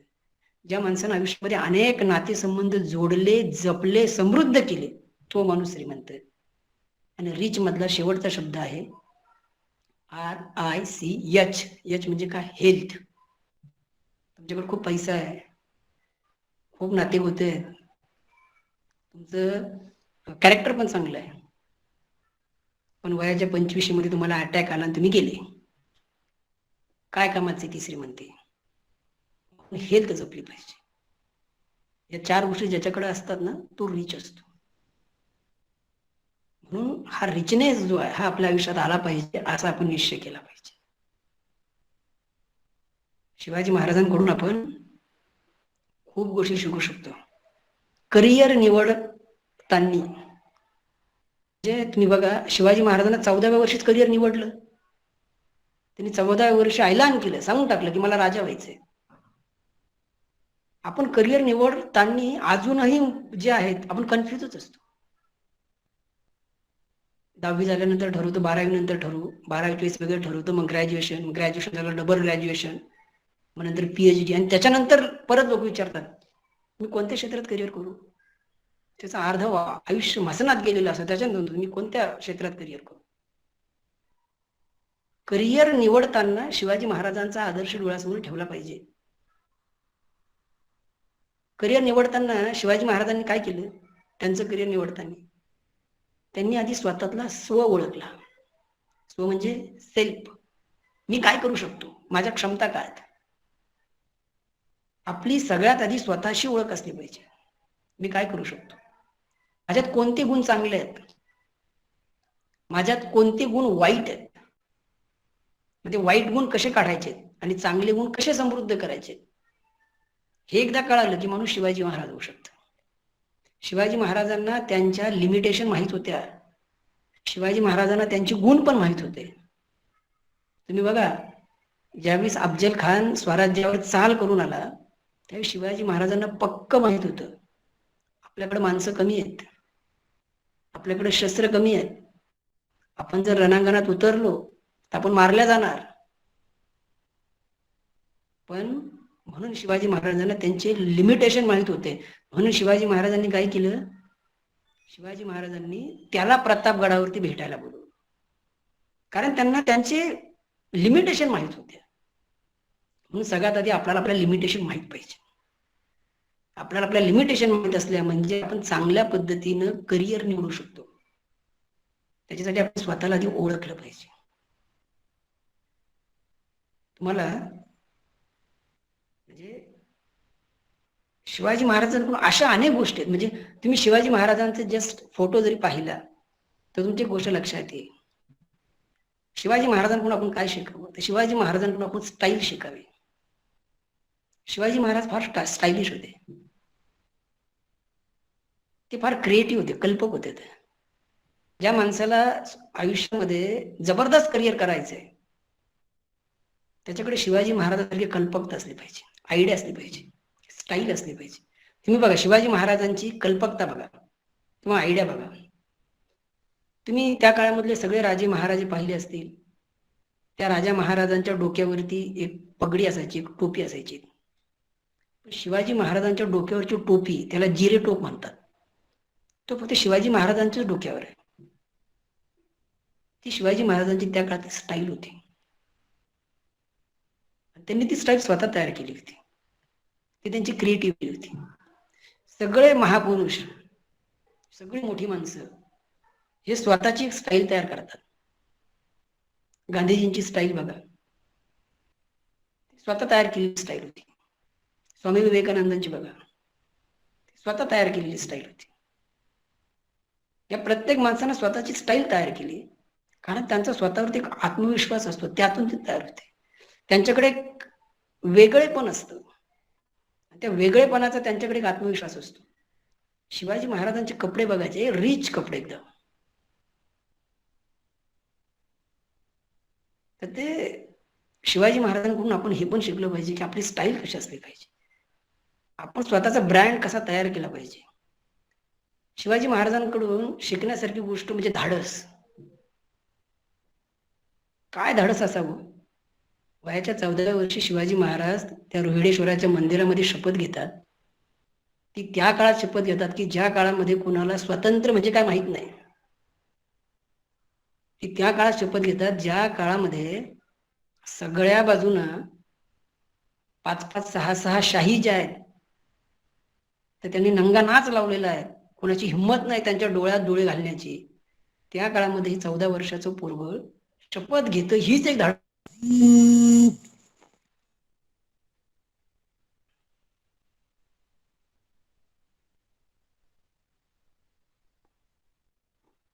तर हेच एक धाडस आहे. म्हणून आपण धाडशी झालो पाहिजे, आपण धाडस केलं पाहिजे. शिवाजी महाराजांकडून शिकावं काय, तर शिवाजी महाराजांकडून शिकावं तुमचे स्वाभिमान. स्वाभिमान म्हणजे सेल्फ रिस्पेक्ट. एकदा एका कार्यक्रमाला मी गेलो होतो आणि विचारलं मी की सगळे तरुण मुलं समोर बसलेले होते. त्यांना विचारलं की सगळ्यात महत्वाचा आपल्या शरीरातला अवयव कोणता. काही जण म्हणाले डोळे, कारण डोळे असतील तर आपण जग बघू शकतो. काहींना सांगितलं कान, कारण आपल्याला ऐकू आलं तर जगण्यात अर्थ आहे. काहींनी सांगितलं हात, काहींनी सांगितले पाय, काहींनी सांगितलं हृदय, हृदय बंद पडलं सगळं संपलं. काहींनी सांगितलं मेंदू. शिवाजी महाराज असं सांगतात, आपल्या शरीरातला सगळ्यात महत्वाचा अवयव जर कोणता असेल तर तो म्हणजे आपल्या पाठीचा कणा, ज्याला स्वाभिमान म्हणतात. तो पाठीचा कणा जर काढून टाकला तर माणूस सरपटायला लागतो. जी माणसं सरपटतात ती इतिहास तयार नाही करू शकत. म्हणून माणसाकडे सेल्फ रिस्पेक्ट असला पाहिजे. सेल्फ रिस्पेक्ट, स्वाभिमान. ज्याच्याकडे स्वाभिमान आहे तो क्रांती करू शकतो. ज्याच्याकडे स्वाभिमान आहे, तुम्ही सगळ्यांनी ठरवून टाकलं पाहिजे की मी माझ्या आयुष्यामध्ये सगळ्या गोष्टी ज्या आहेत तर त्या स्वतः करणार आहेत. मी कोणावरती डिपेंड नसेल, मी इंडिपेंडेंट असेल. आर्थिकदृष्ट्या, शारीरिकदृष्ट्या, सगळ्या दृष्टीतून मी इंडिपेंडेंट असेल. ते खरं स्वतंत्र. पण हे केव्हा येऊ शकतं, आपल्याकडे स्वाभिमान असेल तर. शिवाजी महाराजांकडे धाडस होतं, स्वाभिमान होता, त्यांच्याकडे कल्पकता होती. कल्पकता म्हणजे आयडिया. हे जग कशावर चालते, हे जग आयडियावर चालते. ज्याच्याकडे आयडिया आहे तो माणूस श्रीमंत आहे. ज्याच्याकडे आयडिया नाहीये तो माणूस नौकर आहे. ज्याच्याकडे आयडिया आहे तो माणूस हिरो आहे. तुम्ही बघा, प्रत्येक वेळी ज्यांनी ज्यांनी नवीन आयडिया शोधली ती माणसं श्रीमंत होत गेली. धीरूभाई अंबानी. आपण आता नेटवरती लेक्चर घेतोय, नेट असल्यामुळे. त्यांनी आधी नेट फ्री वाटलं, नंतर लोकांना त्याची सवय लागली, आता आपण ते विकत घेतोय. आता ते नेट आपला श्वास झालाय. नेट जर कधी अर्ध्या तासासाठी बंद असेल तर आपण गुदमरून मरून जाऊ. अंबानीची आयडिया होती ती. पाठीमागे एक जाहिरात यायची बघा, दिमाग होगा तो काहीतरी होती ती आयडियाच्या बाबतीमधली. आयडिया पाहिजे. शिवाजी महाराजांकडे आयडिया खूप भारी होत्या, खूप जबरदस्त आयडिया होत्या. म्हणजे त्यांनी शाहिस्तेखानाची बोटं कापली, आयडिया होती. अफजल खानाचा कोथळा बाहेर काढला, आयडिया होती. काय जबरदस्त आयडिया होती. त्यांनी वाघनखे वापरले तिथं. कोणी कल्पना नव्हती केली की वाघनखे वापरता येईल. शिवाजी महाराजांकडं बऱ्याच वेळेला शस्त्रसाठा कमी असायचा, तर कोणतीही गोष्ट ते शस्त्र म्हणून वापरू शकायचे. अगदी आपल्या मावळ्यांनी दगड धोंडे मारून सुद्धा युद्ध जिंकलेले आहेत. शिवाजी महाराजांची एक आयडिया तुम्हाला सांगतो. एक किल्ला होता, शिवाजी महाराजांनी तो किल्ला जिंकला. त्या किल्ल्यावरती एक किल्लेदार नियुक्त केला. त्या किल्लेदाराला मदत करायला 5-50 मावळे दिलेत. 4-6 महिने तो किल्ला व्यवस्थित चालू होता आणि अचानक त्या किल्ल्यावरती शत्रूंनी आक्रमण केलं. तो किल्लेदार शिवाजी महाराजांना सांगण्यासाठी आला की महाराज, आपल्या किल्ल्यावरती आक्रमण होतंय. शिवाजी महाराजांनी सांगितलं, तो किल्ला त्यांच्या ताब्यात देऊन टाका, आपण युद्ध हरवून जाऊ. त्या किल्लेदाराला प्रश्न पडला, आपण युद्ध हरायचं, किल्ला सोडून द्यायचा? शिवाजी महाराज म्हणे, हो, तो किल्ला सोडून द्यायचा, आपण तिथून पळून यायचं. किल्लेदार ते सगळे मावळे तिथून पळून आलेत. त्या शत्रूनं तो किल्ला जिंकला. किल्ला जिंकल्याच्या नंतर तो जो किल्ला होता, आता त्या शत्रूनं जिंकलेला होता. मग त्या शत्रूनं ठरवलं की आता हा किल्ला मजबूत करायचा. किल्ला मजबूत करायसाठी काय करावं लागेल? मग किल्ल्याचं बांधकाम करावं लागेल. मग त्या शत्रूने त्या किल्ल्याचं चांगलं मजबूतरित्या बांधकाम केलं. तिथे लाखो रुपये खर्च केलेत. मग त्याच्यानंतर तिथं तोफगोळा आणून ठेवलेत, तिथं सगळे शस्त्रसाठा आणून ठेवलात, धान्याचे कोठारं आणून ठेवलीत आणि मजबूत असा किल्ला केला. आणि मग शिवाजी महाराजांनी सांगितलं, आता आपल्याला किल्ला जिंकायचा आहे. आणि त्याच्यानंतर शिवाजी महाराजांनी तो किल्ला जिंकला. नंतर त्या किल्लेदाराला समजलं, किल्ला समृद्ध करून जिंकायचा होता. ही शिवाजी महाराजांची आयडिया होती. शिवाजी महाराज शक्तीपेक्षा युक्तीचा जास्त वापर करायचे. त्यांच्याकडे आयडिया होती, एवढी जबरदस्त आयडिया होती की तुम्हाला सांगतो. तुम्ही बघा, आपण परीक्षा, 10वीची परीक्षा, 12वीची परीक्षा, याच्यात मुलांना खूप मार्क पडतात. त्याचं कारण काय? त्याचं कारण असतं की त्या परीक्षेचा जो पॅटर्न आहे, तो पॅटर्न आहे ना, ठरलेला असतो. प्रश्न 10वीच्या परीक्षेमध्ये प्रश्न कुठून विचारतात? धड्याखालचे प्रश्न विचारतात. मी तुम्हाला सांगतो, तुम्ही काय करा, तुमचे भाऊ बहीण जे 10वीत असतील त्यांना सांगा की मागच्या 10 वर्षाच्या प्रश्नपत्रिका काढायच्या 10वीच्या. ते सगळे प्रश्नपत्रिकेतले प्रश्न पाठ करायचे. त्याच्यातलेच प्रश्न येतात. हा 10वीचा पॅटर्न आपल्याला माहित झाला आहे त्या सगळ्यांना, म्हणून 10वीला कुणालाही मार्क पडतात. एकदा तुमचा पॅटर्न माहित झाला की त्याच्यात मार्क पडायला लागतात. तसंच एकदम एकदा पॅटर्न जर लोकांना माहित झाला तर आपण हारत जातो. सौरभ गांगुली खूप चांगल्या पद्धतीने क्रिकेट खेळायचा. तुम्ही सगळ्यांनी सौरभ गांगुलीचे मॅचेस पाहिले असतील. 6 कसा मारायचा तर ते सौरभ गांगुलीकडून शिकायचं. परंतु एक वेळ अशी आली की सौरभ गांगुली याला 6 मारता येणंच अवघड झाले आणि तो प्रत्येक वेळेस आउट व्हायला लागला. त्याचं रिझन काय होतं? त्याचं कारण असं होतं की सौरभ गांगुली कोणत्या बॉलवरती आउट होतो, सौरभ गांगुलीचा पॅटर्न जो आहे सगळ्या बॉलरला कळायला होता आणि तो पॅटर्न कळाल्यामुळे सौरभ गांगुली आउट व्हायला लागला. आणि म्हणून सौरभ गांगुलीचं करिअर पण संपलं. नंतर तुमचा पॅटर्न लोकांना कळाला की तुम्ही संपले. शिवाजी महाराजाचा पॅटर्न शेवटपर्यंत शत्रूलाच नाही. शिवाजी महाराजांना प्रत्येक वेळीस लढाई करताना नवीनच पॅटर्न वापरला. म्हणजे अफजल खानाला मारायचं होतं, त्याला भेटायला बोलवलं आणि शाहिस्ते खानाला भेटायला त्याच्या घरात गेले. शिवाजी महाराजांनी प्रत्येक वेळेस पॅटर्न वेगळा वापरलेला आहे, वेगळा पॅटर्न वापरला. युपीसीच्या परीक्षेत तसंच असतं, प्रत्येक वेळेस वेगळंच असतं काहीतरी, म्हणून ती परीक्षा कठीण समजल्या जाते. हा नवीन पॅटर्न, प्रत्येक वेळेस नवीन पॅटर्न वापरायचा. म्हणजे तुमच्याकडे आयडिया पाहिजे, तुमच्याकडे कल्पकता पाहिजे, तुमच्याकडे प्रतिभा पाहिजे आणि त्या प्रतिभेची साधना या वयापासून करावी लागते. मग आपल्याकडे ती गोष्ट यायला लागते.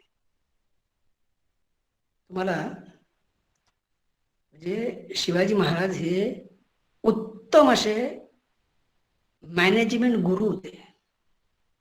मॅनेजमेंट कसं असावं तर ते शिवाजी महाराजांकडून शिका. जबरदस्त मॅनेजमेंट. म्हणजे आजकाल MBA चे जे काही धडे दिले जातात, तर त्या MBAच्या मुलांनी जर शिवाजी महाराजांचा जर अभ्यास केला तर त्यांना MBA ची डिग्रीची गरज नाहीये.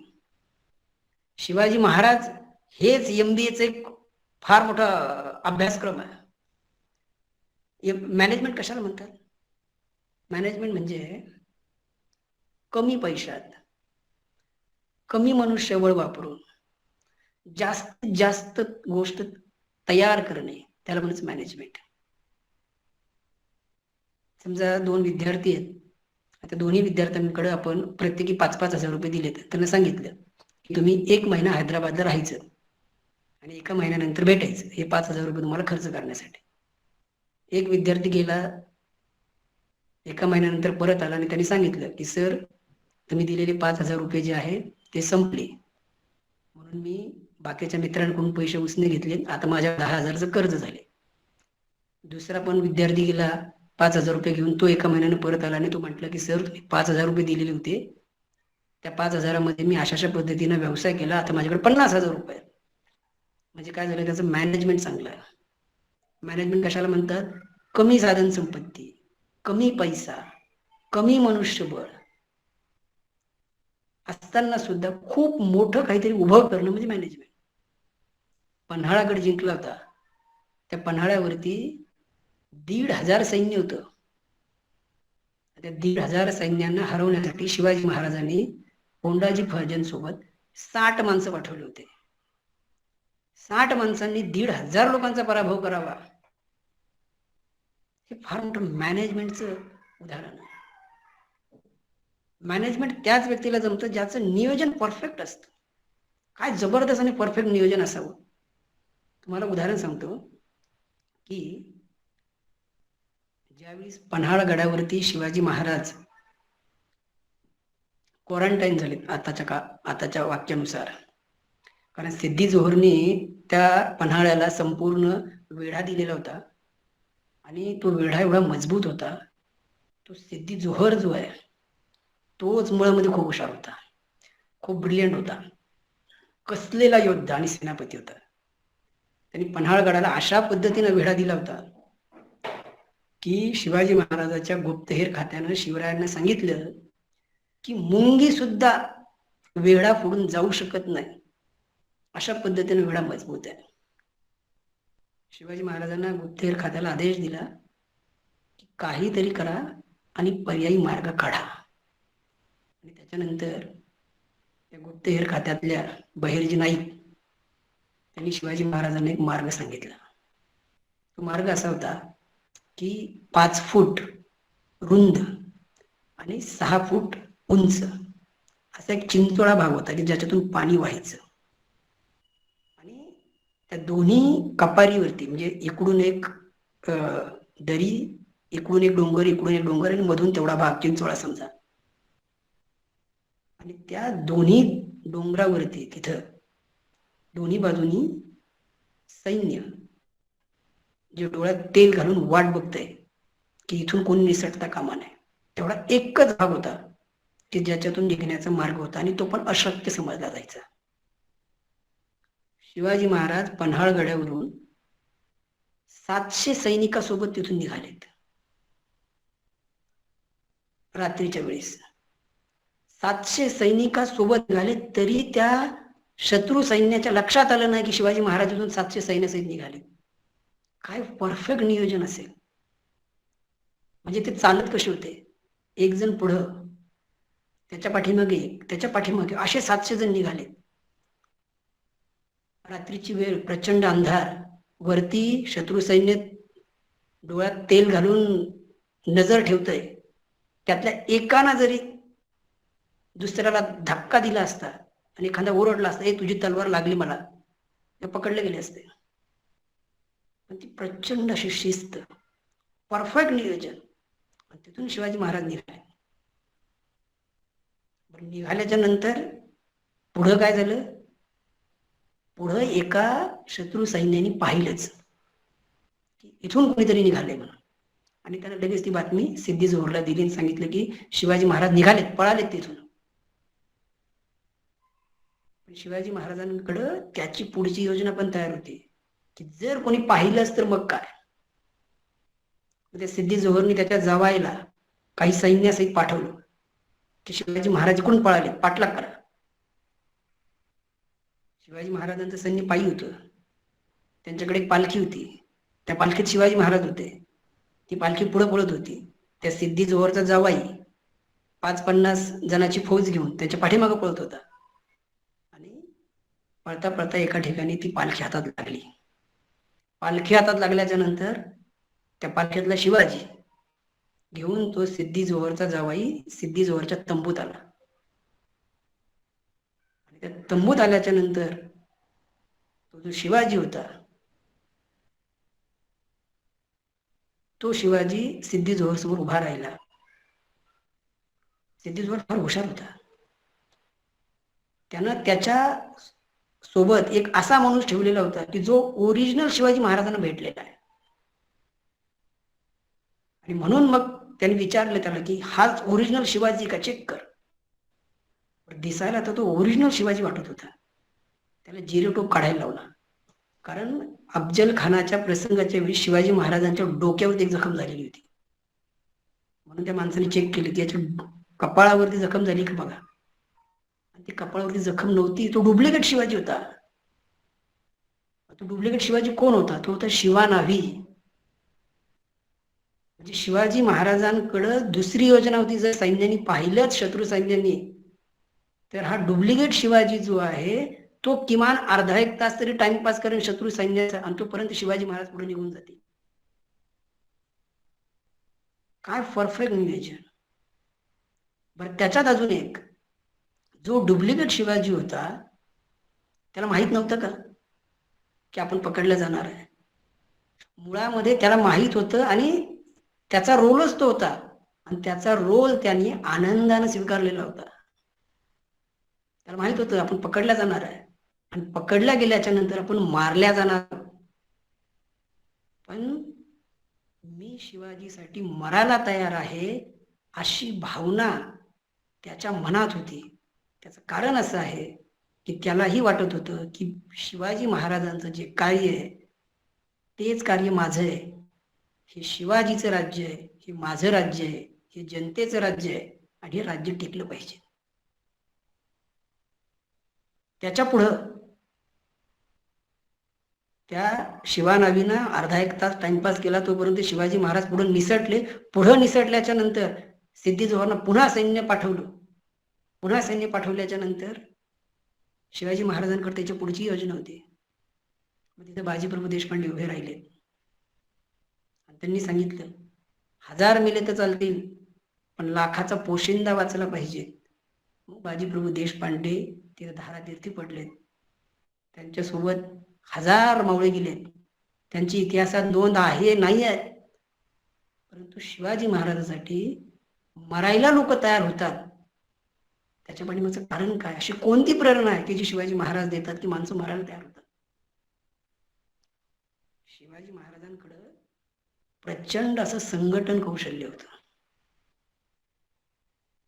प्रचंड असं संघटन कौशल्य. शिवाजी महाराजांनी जे आपण पर्सनॅलिटी डेव्हलपमेंट मध्ये पाहिलं ना की अनेक पद्धतीची माणसाची तुम्हाला मिळून घेता आलं पाहिजे, अनेक पद्धतीची माणसं तुम्हाला हाताळता आली पाहिजे, तुम्हाला सर्वसामान्य जनतेशी नाळ जोडता आली पाहिजे, ही त्याचं अत्यंत उत्कृष्ट उदाहरण. परफेक्ट नियोजनाचं हे अत्यंत आदर्श उदाहरण. या नियोजनामध्ये जर समजा बहेरजी नाईक यांनी त्या चिंचोळा भाग त्यांना जो दाखवला, तो दाखवताना जर समजा आताच एखादा सरकारी अधिकारी असताना त्याच्यावर जबाबदारी दिली असती की बघ अशी एखादी जागा आहे का जिथून निघता येईल का,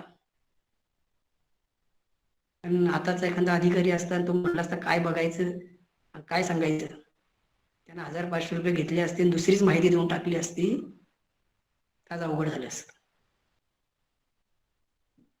पण शिवाजी महाराजांचं नियोजन परफेक्ट होतं. शिवाजी महाराजांकडे जीवाला जीव देणारी माणसं होती. कोणत्या माणसावरती कोणती जबाबदारी द्यायची, खर तर उत्कृष्ट नेतृत्वच त्याला म्हणतात की ज्या नेतृत्वाला हे कळतं कोणत्या माणसावर कोणती जबाबदारी द्यायची. शिवाजी महाराजांनी सामान्य लोकांकडून असामान्य असं काम करून घेतलेलं आहे. सामान्य लोकांकडून म्हणजे तुम्ही बघा की परफेक्ट नियोजनाचं आधुनिक उदाहरण, शिवाजी महाराज ज्यावेळेस औरंगजेब बादशाच्या भेटीसाठी, त्याला वाढदिवसाच्या शुभेच्छा देण्यासाठी ज्यावेळेस ते आग्र्याला गेलेत आणि आग्र्यामध्ये ज्यावेळेस त्या कैद झालेत, कैद झाल्याच्या नंतर तिथून ते पेटाऱ्यात बसून निघालेत. आता याच्यावरती अनेक इतिहासकारांचा विविध पद्धतीचे मतप्रवाह आहेत. कोणी म्हणतं पेटाऱ्यात बसून गेले, कोणी म्हणतं पेटाऱ्यात सोबत घेऊन गेले. ते कुठून गेलेत, पण ते गेलेत हे 100% खरं. 350 वर्ष झाले अजूनही शोध लागला नाही की शिवाजी महाराज नेमके तिथून कसे निसटलेत. शिवाजी महाराज तिथून निघाल्याच्या नंतर डाऊट येऊ नये म्हणून शिवाजी महाराजांच्या बेडवरती एक जण झोपलेला होता. त्याचं नाव हिरोजी फर्जंद. त्याच्यानंतर शिवाजी महाराज निघून गेले. त्या हिरोजी फर्जंदला माहित नव्हतं का की जर मी पकडला गेलो तर मरणार आहे. त्याच्यानंतर हिरोजी फर्जंद तिथून उठला, तोही बाहेर पडला. मदारी मेहतर जो आहे त्यानं तिथे त्या गादीचा लोड तयार केलेला होता आणि त्या लोडचे तो पाय दाबत बसलेला होता की जेणेकरून त्या लोकांना असं वाटावं की शिवाजी महाराज इथे आहेत. त्या लोडचे पाय दाबणारा तो मदारी मेहतर. नंतर ते मदारी मेहतर, फिरोजी फर्जंद हे दोघं पकडले गेले. त्यांना उलट टांगून बादशाने मारलं, पण त्यांनी सांगितलं नाही की शिवाजी महाराज कुठून गेलेत.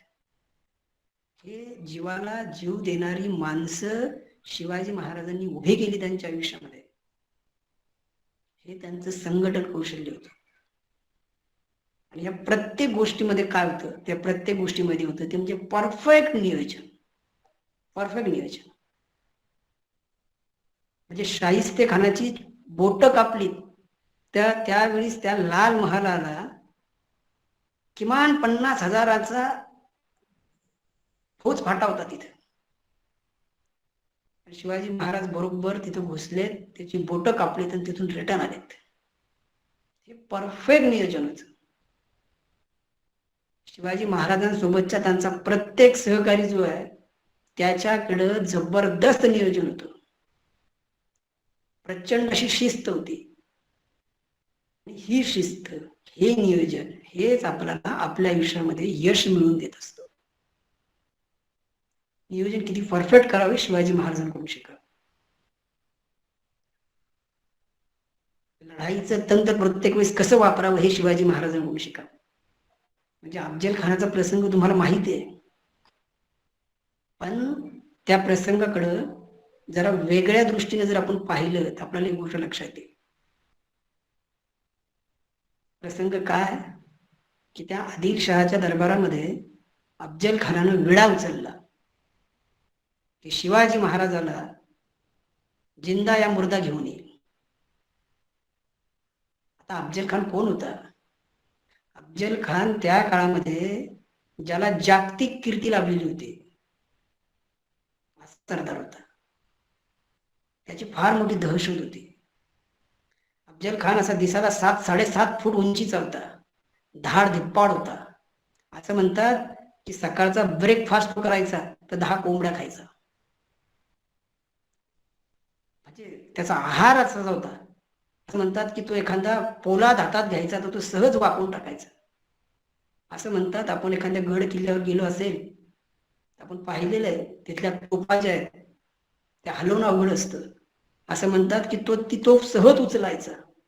एवढी त्याच्या अंगामध्ये गुर्मी होती, ताकद होती, शक्ती होती आणि तेवढाच तो बुद्धीनं तल्लख आणि क्रूर होता. अशा क्रूर माणसानं भर दरबारामध्ये विडा उचलला की मी शिवाजीला जिंदा या मुर्दा आणतो. त्यामुळे शिवाजी महाराजांवरती त्यांची मेंटॅलिटी काय झाली असेल, आपण जर स्वतःला त्या जागेवर ठेवल्यावरती आपल्या लक्षात येऊ शकतो. ज्यावेळेस अफजल खान तिथून निघाला त्यांनी काय केलं, त्यांनी सगळ्यात पहिल्यांदा तुळजाभवानीचं जे मंदिर आहे तुळजापूरचं, त्या तुळजाभवानीच्या मंदिरात त्यांनी येऊन त्या मूर्तीची विटंबना केली. का केली विटंबना? त्याचं कारण असं आहे की त्याला असं वाटलं की शिवाजी महाराज ज्या देवाला मानतो त्या दैवताची जर विटंबना केली तर शिवाजी महाराज रागवेल, चिडेल, त्यांना राग येईल आणि रागाच्या भरामध्ये ते रणांगणावरती उतरतील. पण शिवाजी महाराज जे ते वाट बघत होते, ते एका जागी स्थिर बसलेले होते. त्यांनी अफजल खानाला पत्र लिहिलं आणि पत्र लिहून त्यांनी सांगितलं की मी तुम्हाला प्रचंड घाबरलेलो आहे, तुम्हीच मला भेटायला या आणि मला इथून घेऊन जा, मला अभय द्या. ही शिवाजी महाराजांची रणनीती होती, हे पॉलिटिक्स होतं. आपण बऱ्याच वेळेला म्हणतो ना की मोडेल पण वाकणार नाही, ही गोष्ट चुकीची आहे. वेळ आली तर मोडेल, पण ज्यावेळेस योग्य वेळ येईल त्यावेळेस टप्प्यात आल्यावर कार्यक्रम केल्याशिवाय राहणार नाही, म्हणजे शिवाजी. शिवाजी महाराजांनी ही गोष्ट कुठून शिकली होती? तर शिवाजी महाराजांचा या बाबतीतला आदर्श होता तो म्हणजे श्रीकृष्ण. श्रीकृष्ण रणांगणावरून पळून गेलेला होता.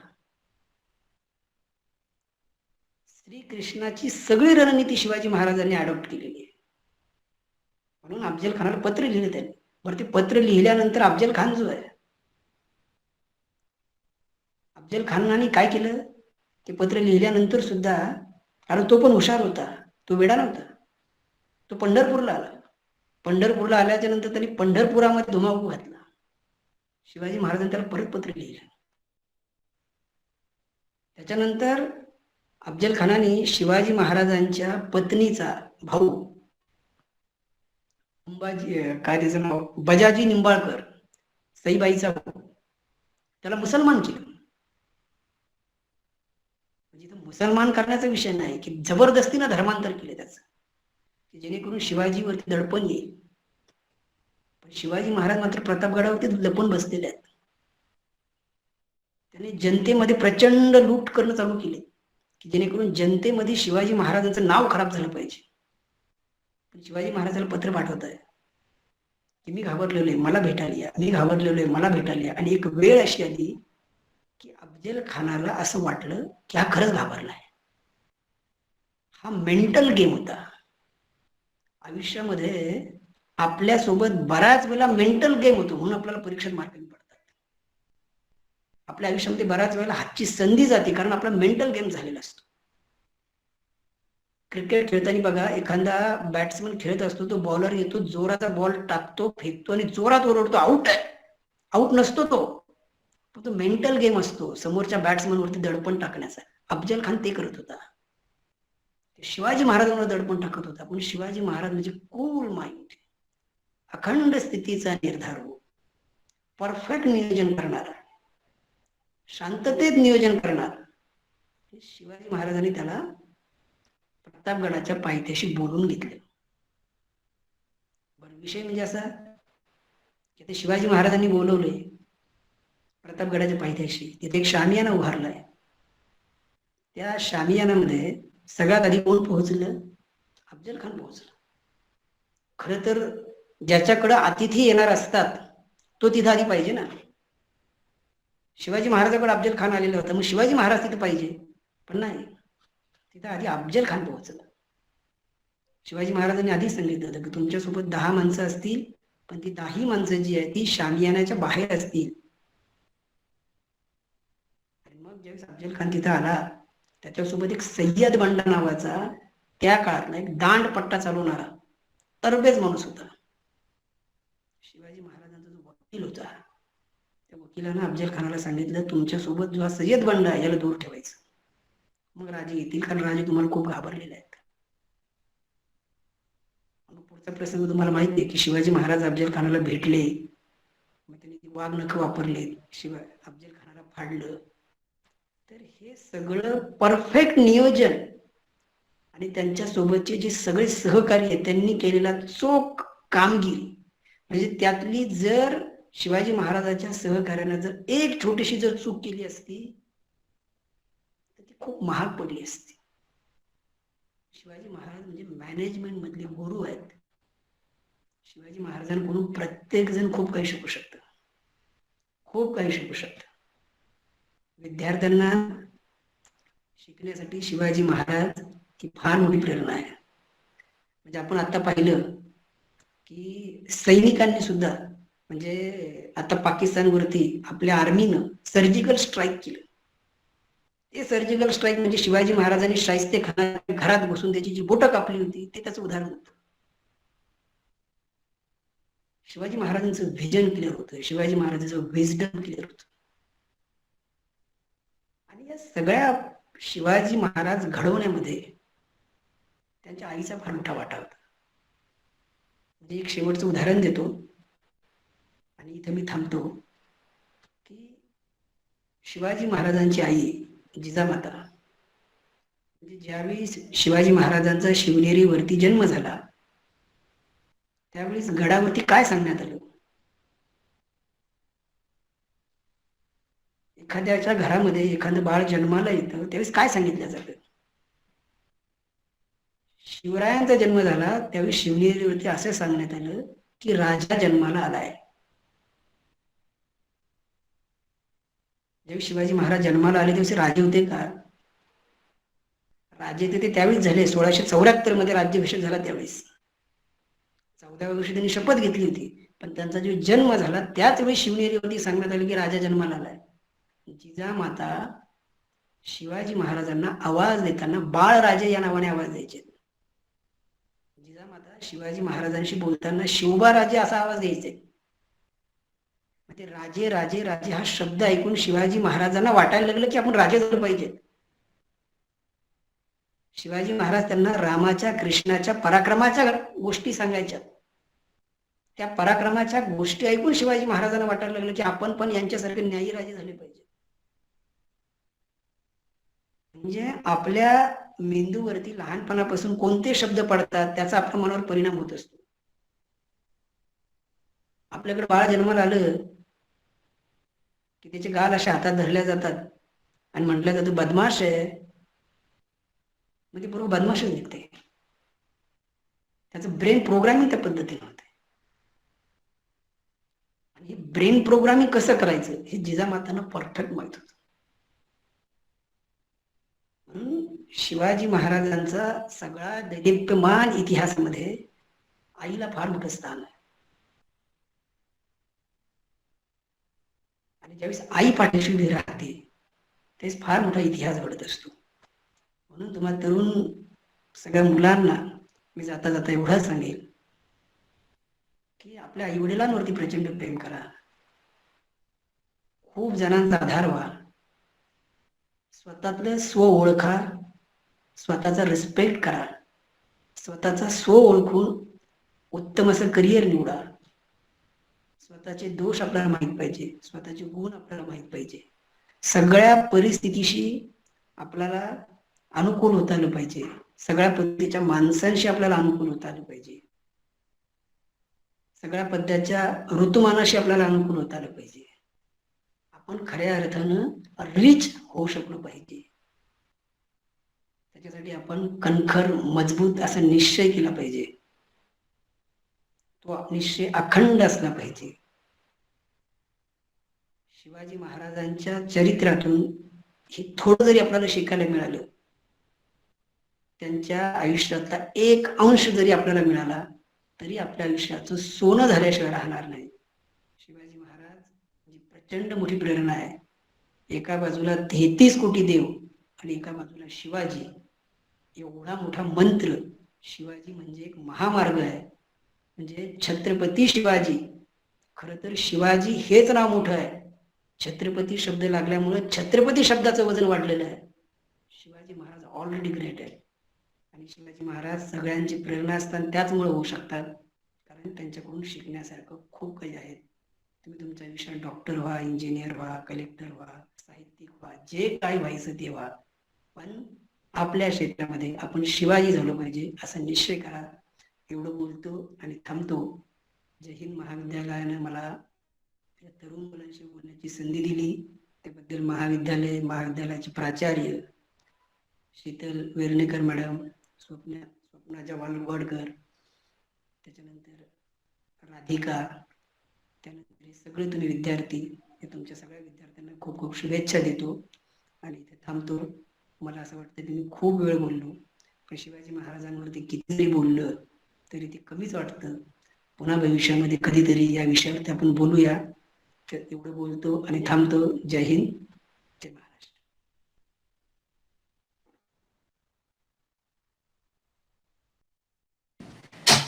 खूप खूप धन्यवाद सर. राधाकडे सूत्र सोपवण्याआधी मला एक थोडंसं तुम्हाला विचारायचं, म्हणजे एकूणच तुमच्या बोलण्यातून अगदी सुरुवातीपासून शेवटपर्यंत इतिहासामध्ये जे आम्ही शिवाजी महाराज शिकलोय अगदी फर्स्ट स्टँडर्ड पासून 10th पर्यंत, त्याच्या पलीकडचे काहीतरी एक वेगळा दृष्टिकोन आज आम्हाला मिळाला. म्हणजे त्यांनी पन्हाळा कधी जिंकला, त्यांचा राज्याभिषेक कधी झाला, त्याच्या तारखा आम्ही आतापर्यंत पाठ केल्यात, पण त्यामागे त्यांची किती कशी भावना होती, कशा चॅलेंजेस होत्या, ते आज आम्हाला एका वेगळ्या दृष्टिकोनाने समजून सांगितलं. त्याबद्दल आभार तर आहेतच, पण त्यावरच मला एक छोटा प्रश्न असा आहे की तुम्ही आधी म्हणालात की शिवाजी महाराज हे सगळ्यांसाठी आधार आहेत. सगळेजण आज म्हणजे राजकारणी लोकही त्यांचा वापर करतात आणि विरोधकही त्यांचा वापर करतात. हे एक. आणि दुसरं म्हणजे आपण एक म्हण अशी प्रचलित झाली आहे की शिवाजी जन्मावा पण तो दुसऱ्याच्या घरात. तर ह्या ज्या दोन घटना सध्या होतात, म्हणजे आपण शिवाजी महाराज की म्हणलं की जय प्रत्येक जण म्हणतो, पण मग प्रत्यक्षात त्यांचे कुठल्या क्वालिटी आपण घ्यायला मागे पुढे पाहतो प्रत्येक वेळेस. नको नको ते नंतर बघू, जसं तुम्ही सगळे उदाहरणं सांगितलेत. मग तसं का होतंय? शिवाजी महाराज जन्मावं पण दुसऱ्याच्या घरात जन्मावं हे आपली वृत्ती का आहे? आणि फक्त त्यांचं नावाचा वापर करण्याची जी वृत्ती आहे, फक्त शिवाजी महाराजांसाठी आम्ही स्मारक उभारू, आम्ही हे करू, आम्ही ते करू, अशी आश्वासनं मिळण्याची, पण प्रत्यक्षात ती मूल्य रुजत नाहीत. तर ह्याचं कारण काय असू शकतं, किंवा आपण त्यासाठी काय करू शकतो? त्या गोष्टी चांगल्या समाजापर्यंत पोहोचाव्या यासाठी आपण काय करू शकतो? सर तुम्ही म्यूटवर आहात. याच्यामध्ये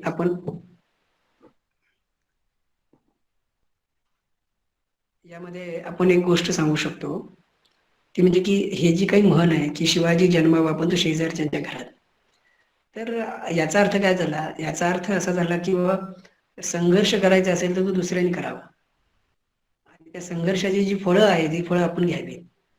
अशा अर्थानं जे लोक विचार करतात ते लोक अशा पद्धतीच्या म्हणीचा आधार घेऊन आपल्यावरचा संघर्ष दुसऱ्याच्या वाटेवरती, ते म्हणतात ना, कुणाच्या खांद्यावर कुणाचे ओझे, तशा प्रकारचं आयुष्य जगणारी जी लोक असतात तर ते त्या पद्धतीने विचार करतात. परंतु खऱ्या अर्थानं ज्या व्यक्तीला सेल्फ रिस्पेक्ट असतो, ज्याला स्वतःचा स्वाभिमान ज्याचा जागृत झालेला असतो, ज्याच्या पाठीचा कणा ताठ असतो, ती माणसं जी आहेत ती माणसं स्वतः आपण शिवाजीचे कोणते गुण अंगीकारू शकतो याचा विचार करतात आणि आपापल्या क्षेत्रामध्ये ते शिवाजी महाराज होतात. विषय असा आहे त्याच्यासाठी की शिवाजी महाराज व्यवस्थित समजून घेतलं पाहिजे, हाच त्याच्यावरचा खूप चांगला उपाय आहे. शिवाजी महाराज व्यवस्थित समजून घेणं गरजेचं आहे.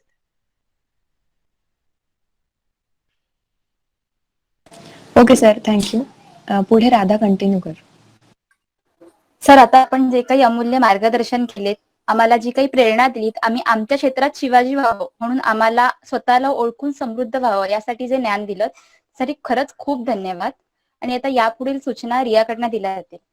एक मिनिट, म्हणजे तुम्ही मला प्रश्न विचारला, पण मला तुम्हाला एक प्रश्न विचारायचा आहे. तो म्हणजे असा की तुम्हाला या लेक्चरमधून खरंच काय शिकायला मिळालं हे मला तुमच्यात कोणीतरी जर सांगितलं तर माझ्या लक्षात येईल की तुम्हाला खरंच कळालं. नाहीतर मी बोलत होतो ऑनलाईन आणि मला 2 चेहरे दिसत होते, बाकीच्या चेहऱ्यांचं मला माहित नाही. पण ते मला तुमच्याकडून जर कधी कळालं की बाबा आम्हाला ही गोष्ट शिकायला मिळाली, ही गोष्ट आम्हाला जास्त आवडली, हा मुद्दा मला जास्त भावला, तर मला हे लेक्चर घेतल्याचं समाधान जे आहे ते मला मिळेल.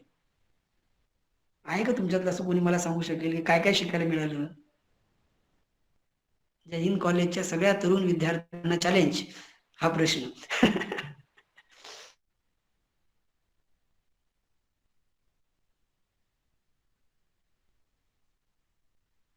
तर शिवाजी महाराजांना as an international figure also, म्हणजे जे त्यांनी इन्स्पायर केलं इंटरनॅशनली, पण तो पॉइंट जो तुम्ही घेतला तो मला सगळ्यात जास्त आवडला. कारण की तो वर्ल्ड ऍस्पेक्ट मध्ये तो मला इतका माहिती नव्हता, पण ते माझ्यासाठी काहीतरी नवीन होतं, तर तो माझा फेवरेट पार्ट होता लेक्चरचा. Okay, thank you. थँक्यू रिया.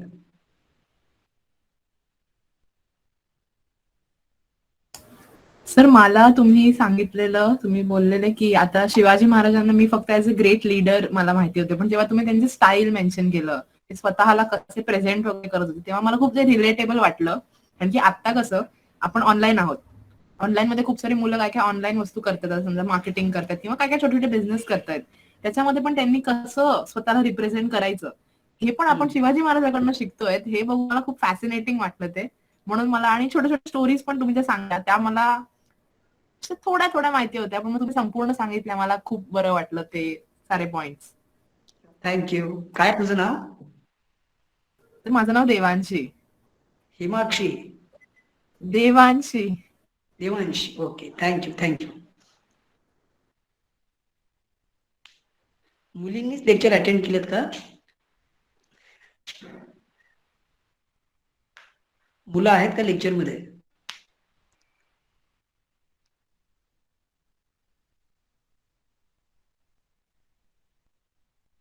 आहेत, पण संख्येच्या मानाने बोलणाऱ्या मुलांची संख्या कमी दिसते.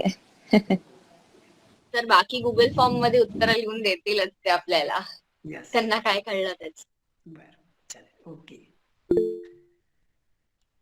ओके. तर पुढे असं आहे की हे आपलं लेक्चर आता सरांनी जे डिलिव्हर केलं त्याच्यातनं आपल्याला काय कळलं किंवा काय समजलं हे आम्हाला जाणून घ्यायचं की तुम्हाला काय कळलं सरांसारखं आम्हाला पण जाणून घ्यायचंय. तर त्यासाठी आम्ही एक गुगल फॉर्म बनवलाय जो देवांशीनी पाठवलाय चॅट बॉक्स मध्ये. त्याच्यावर काही अमाऊंट ऑफ ऑब्जेक्टिव्ह क्वेश्चन्स आहेत विथ ऑप्शन्स, ते तुम्हाला भरायचे आहेत, आणि सब्जेक्टिव्ह क्वेश्चन्स पण आहेत ज्याच्यात 3 to 5 लाईन्स मध्ये तुम्हाला ते आन्सर द्यायचंय. आणि हाच तुमचा अटेंडन्स फॉर्म आहे. There will be no different attendance form. ह्याच फॉर्म मधनं आम्ही तुमची अटेंडन्स रेकॉर्ड करणार आहोत आणि मग आम्ही तुमच्या डिपार्टमेंट्सना हा अटेंडन्स पाठवणार आहोत आणि मग that will be credited to AAA. There is no other form. AAA मध्ये किती क्रेडिट्स मिळतात हे आम्हाला सांगणं अलाउड नाहीये, तर प्लीज आम्हा तिघींमधनं कोणालाही मेसेज करून विचारू नका की किती AAA क्रेडिट्स आहेत. ते अलाउड नाही आम्हाला सांगणं. जितके AAA क्रेडिट्स असतील तितके तुमच्या नावाच्या पुढे लावले जातील तुमच्या डिपार्टमेंट मधनं. सगळ्या डिपार्टमेंट्सना क्रेडिट मिळतील असं नाहीये की एका डिपार्टमेंटला नाही मिळणार. परत सांगते, ऑब्जेक्टिव्ह क्वेश्चन्स आहेत, त्याला ऑप्शन्स आहेत. तुमचं नाव, रोल नंबर किंवा UID दोघांमधनं एक तरी तुमच्याकडे असेलच, आणि तुमच्या डिपार्टमेंटचं नावही लिहा म्हणजे आम्हाला कळेल की कुठच्या डिपार्टमेंटमध्ये आम्हाला ते AAA पॉइंट्स क्रेडिट करायचे आहेत. सब्जेक्टिव्ह क्वेश्चन्स तुम्ही 3 ते 4 ओळींमध्ये लिहून आम्हाला देऊ शकता. तर please.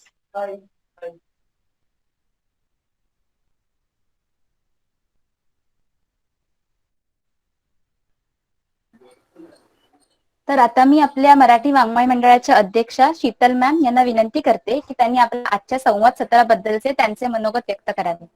Sorry Radha, 1 minute ma'am, English मध्ये पण ट्रान्सलेट करून सांगते काही लोकांना हवं असेल तर. From the session of the lecture that we learned great things about Shivaji Maharaj today, we request you all to fill the Google form that has been circulated by our main ID via Devanshi. The form has certain questions upon which your attendance will be marked. The questions are as follows. We will be having certain amount of objective questions with options.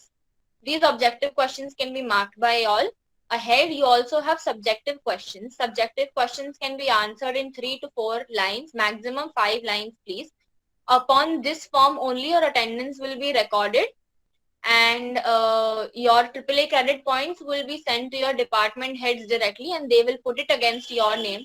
Please do not text us regarding how many AAA credit points the lecture has, because we are not supposed to tell you that. The college does not allow us to mention how many AAA credit points a particular event has. All we can assure is that once you fill the form and answer our questions, you will be given your allotted AAA credit points. If there are any questions, you can ask, or you can please mention that in the chat box. Answers can be given in all 3 languages, Hindi, Marathi, and English.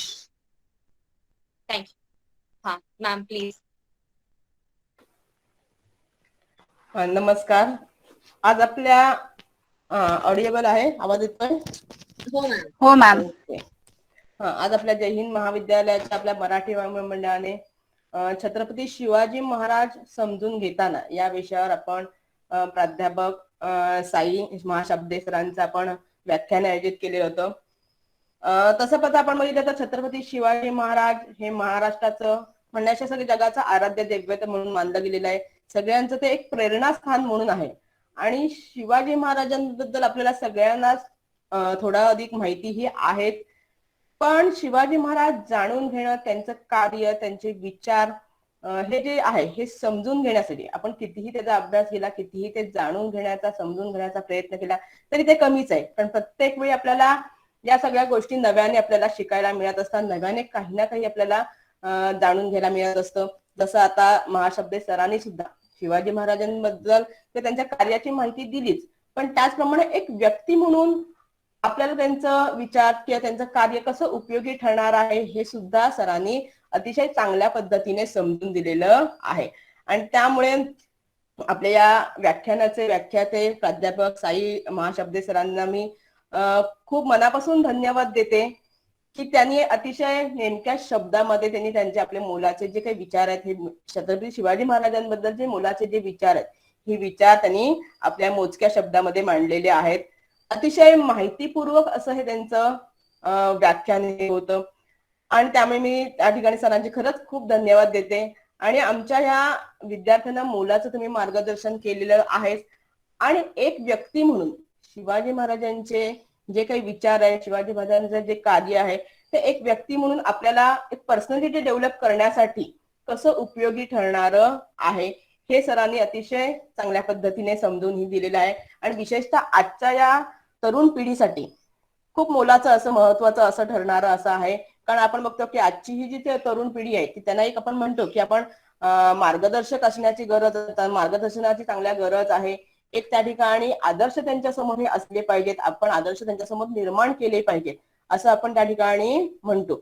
पण हे आदर्श किंवा त्यांचे जे मार्गदर्शक जे आहेत ते नक्की कोण, किंवा त्यांना जे आपण आतापर्यंत जे इतिहासामध्ये होऊन गेलेल्या ज्या काही व्यक्ती आहेत ते व्यवस्थितरित्या आपण आज त्या मार्ग ह्या नवीन जनरेशन पर्यंत पोहोचू शकत नाहीयेत, ते पोहोचवत नाहीयेत असं कुठेतरी मला वाटतं. आणि सरांनी हे खूप चांगल्या पद्धतीने केलेलं आहे. आणि त्यामुळे एक पर्सनॅलिटी डेव्हलपमेंटच्या दृष्टिकोनातून एक व्यक्ती म्हणून घडण्यासाठी शिवाजी महाराजांचं कार्य, त्यांचे विचार हे किती महत्वाचे आहेत हे सरांनी पटवून दिलेलं आहे, सरांनी समजून दिलेले आहे. आणि त्यामुळे सर खरंच तुमचे खूप धन्यवाद. तसेच या महाविद्यालयाचे प्राचार्य डॉक्टर वाडिया सर, माझे काही सहकारी शिक्षक यांचे सुद्धा मी आभार मानते. आणि सगळ्यात महत्वाचे माझे हे विद्यार्थी की ज्यांनी हा कार्यक्रम यशस्वी करण्यासाठी खूप मोलाची अशी मेहनत घेतलेली आहे.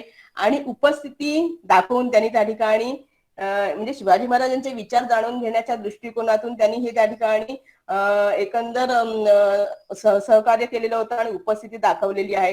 त्यामुळे मी या सगळ्यांचे सुद्धा मनापासून धन्यवाद देते, आभार मानते. आणि महाशब्दे सरांनी सांगितल्याप्रमाणे तुम्ही सुद्धा आपापल्या क्षेत्रामध्ये तुम्ही जे काही क्षेत्र निवडले आहे किंवा निवडणार आहात त्या आपापल्या क्षेत्रामध्ये शिवाजी होण्याचा नक्की प्रयत्न करा. की शिवाजी मी होणार असं ठरवलं, जसं आपण एखादं ध्येय ठरवतो ते कुठेतरी ध्येय पूर्ण करण्याचा प्रयत्न केला तर निदान त्या थोडाफार ध्येयापर्यंत तरी आपण निदान पोहोचू शकतो.